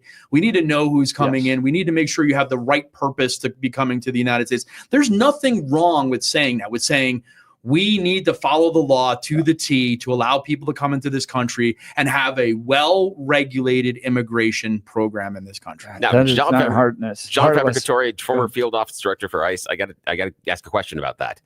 I agree with you that the immigration should be done legally. I am of the opinion that our current legal immigration system is so backwards and so broken, it becomes an incentive for the illegal immigration. And what I mean is, if you're someone that wants to get your family here, and let's say that it is in one of these third world countries where something's going on bad, or you're in a neighborhood in which your kids are probably getting up in gangs or maybe human trafficking, or you just don't have the ability inside of your country for whatever reason because of corruption or just the stupid economic policies to get ahead for your family, waiting 10 years in some cases, to me, is untenable. If I have a 6-year-old and I'm worried about them getting into the gang culture, I'm not waiting until they're 16. For me, it incentivizes illegal immigration because we refuse to fix the legal immigration system. Your thoughts? Yeah, it's a little bit of both, Bill. You got to look at it this way. The reason why we have such a hard time with the legal immigration is because we have to put so much focus on the illegal immigration. There's so much illegal immigration that the Citizenship and Immigration Services is dealing with. They've been crashed so bad with so many asylum cases that it's lengthened the amount of time that they can get to the legal stuff that's out there. So on average, we have about 1.5 million people go through the naturalization process here in the United States per year. Like I said earlier, it's about 25 million visas where people come over for visitor, for whatever college and everything else. So we have a robust program. I mean, there are the people, guest worker program and stuff like that. Yeah. I mean, and I'm cool with the guest worker program. Like if we want people to come in here to help with the crops and stuff like that, guest worker program them. Let them know that there's a time limit. Give them a special ID, a special taxpayer ID number, not a social security number, something that they know in the front end that this is what the program is going to be. You have to leave at the end of that process, and then you can continue to come to the United States every year for 6-7 months. And we used to have that. Decades ago, we used to have that, where the idea being you would come here from one of the third world countries seasonally, and you could make money where you could go home and you could take the next 2-3 months off because of the difference in lifestyle and economic conditions. Yeah. And I can't for the life of me figure that the vast majority of the illegals that come to this country, if given the chance to work and then go home, that's the choice you'd make. I still think I'm convinced of that. No, you're right about that. And one of the things about that is it allows us to help, especially in South America. Because look, a stronger economy in South America is a better United States of America. So the better conditions are in South America, the better it is for us in trade and everything else. So like you said, allowing them to go home and spend US dollars in those countries. And a lot of them do want to. They want to build homes in their home countries. I've talked to probably 100,000 migrants, illegal immigrants, whatever, through my career, 30-year career. And many of them were like, we just want to build a home. Like we can build a home for $25,000, US dollars down in It came wherever. back to a book that I'd written about a guy that escaped from North Korea. And he was talking about transitioning into the rest of the world. And he was talking to people through it. And he said one of the striking things that he found is the majority of people that get out of North Korea try to go back. Yeah. Because even though they know what's happening, they're worried about their family. They feel like they've abandoned them. And it's the same. But it's the same psychological motivation for the illegals to try to go back as well. They're still attached to the home country. And as they should be. I mean, that's their culture. That's where their family is. And they want to make their neighborhoods, their villages better. And they know the U.S. dollar strong enough to do that. And if we want the U.S. dollar to continue to be strong economically worldwide, it needs to be spent worldwide. We can't allow BRICS to come in, the Brazilian, Russian, India, China Federation to come in and say, well, we want to destabilize the U.S. dollar and we don't want the U.S. dollar being used. We want this being used. No, if the United States wants to continue to be the driving force in the world, we have to keep our dollar strong. We have to allow that dollar to be spent elsewhere, and but also be spent back here. So when they're here seasonally, they spend it, and making that special number that we're taking taxes out of their employee, it goes back into the U.S. economy. Talking to Jon Fabbricatore, former field office director for ICE. We'll continue this conversation. I want to talk to you real quick about QC Kinetics. Look, are you going to start the new year dealing with the same old joint pain, losing sleep, not able to take walks, or do what you love because of your knees or hips? Don't do it. Take action now to get the pain relief you deserve for 2025. Call QC Kinetics right now and say goodbye to shoulder and back pain. QC Kinetics local medical professionals are waiting for you. Their advanced protocols in regenerative medicine have helped tens of thousands of people, and I'm talking about lasting relief. So what do? Joel in our office uses them. Take out a little bit of blood, spin it up, get the plasma going, and then put that plasma, which has healing properties, into your joints. Guess what? Joel, older than he was yesterday, older, playing more golf than he ever has before, hiking without pain and having to take a day off, all because of QC Kinetics. So if you've been told surgery is your best or only option, at least get a second opinion, guys. Find out if all natural regenerative medicine is for you. Call QC Kinetics today. The phone number, here we go, 303-900-8986. That's 303-900-8986 with locations in Aurora, Superior, Highlands Ranch, and the Springs. You're listening to The Jeff and Bill Show. We are Denver's talk leader, News Talk 710 KNUS.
Having a great conversation with JFab, Jon Fabbricatore, former field office director for ICE. So, John, real quick, you see the headlines out there. People going, HHT, he's walking back his commitment to mass. I'm home and he goes, well, we don't really know how many we're going to put in the resources. It didn't happen, man. You know, the way I look at it, to be successful, to be truly successful in this, you have to have realistic expectations about what's going to go on. And the detention that we have, the resources that we have, this needs to be a multi-year plan. And I think a lot of people thought that Trump was going to come in. It was going to happen in 1 year. We're going to get rid of 20 million people. It just can't. And I think President Trump's trying to look at this and put this plan out in a way that he can be successful. We can have success with mass deportation and getting rid of criminal illegal aliens and then working on our immigration process. But it needs to be multi-year. It needs to have the right goals to be successful. 10 seconds. What's the number in your mind that Trump's going to hit in the first 4 years? The first 4 years, at least 600,000 a year. So, you know, we're looking at 2 million, maybe a little bit more. If like we talked about, if people leave on their own, we could look at 7-8 million. You're listening to the Jeff and Bill Show. KNUS.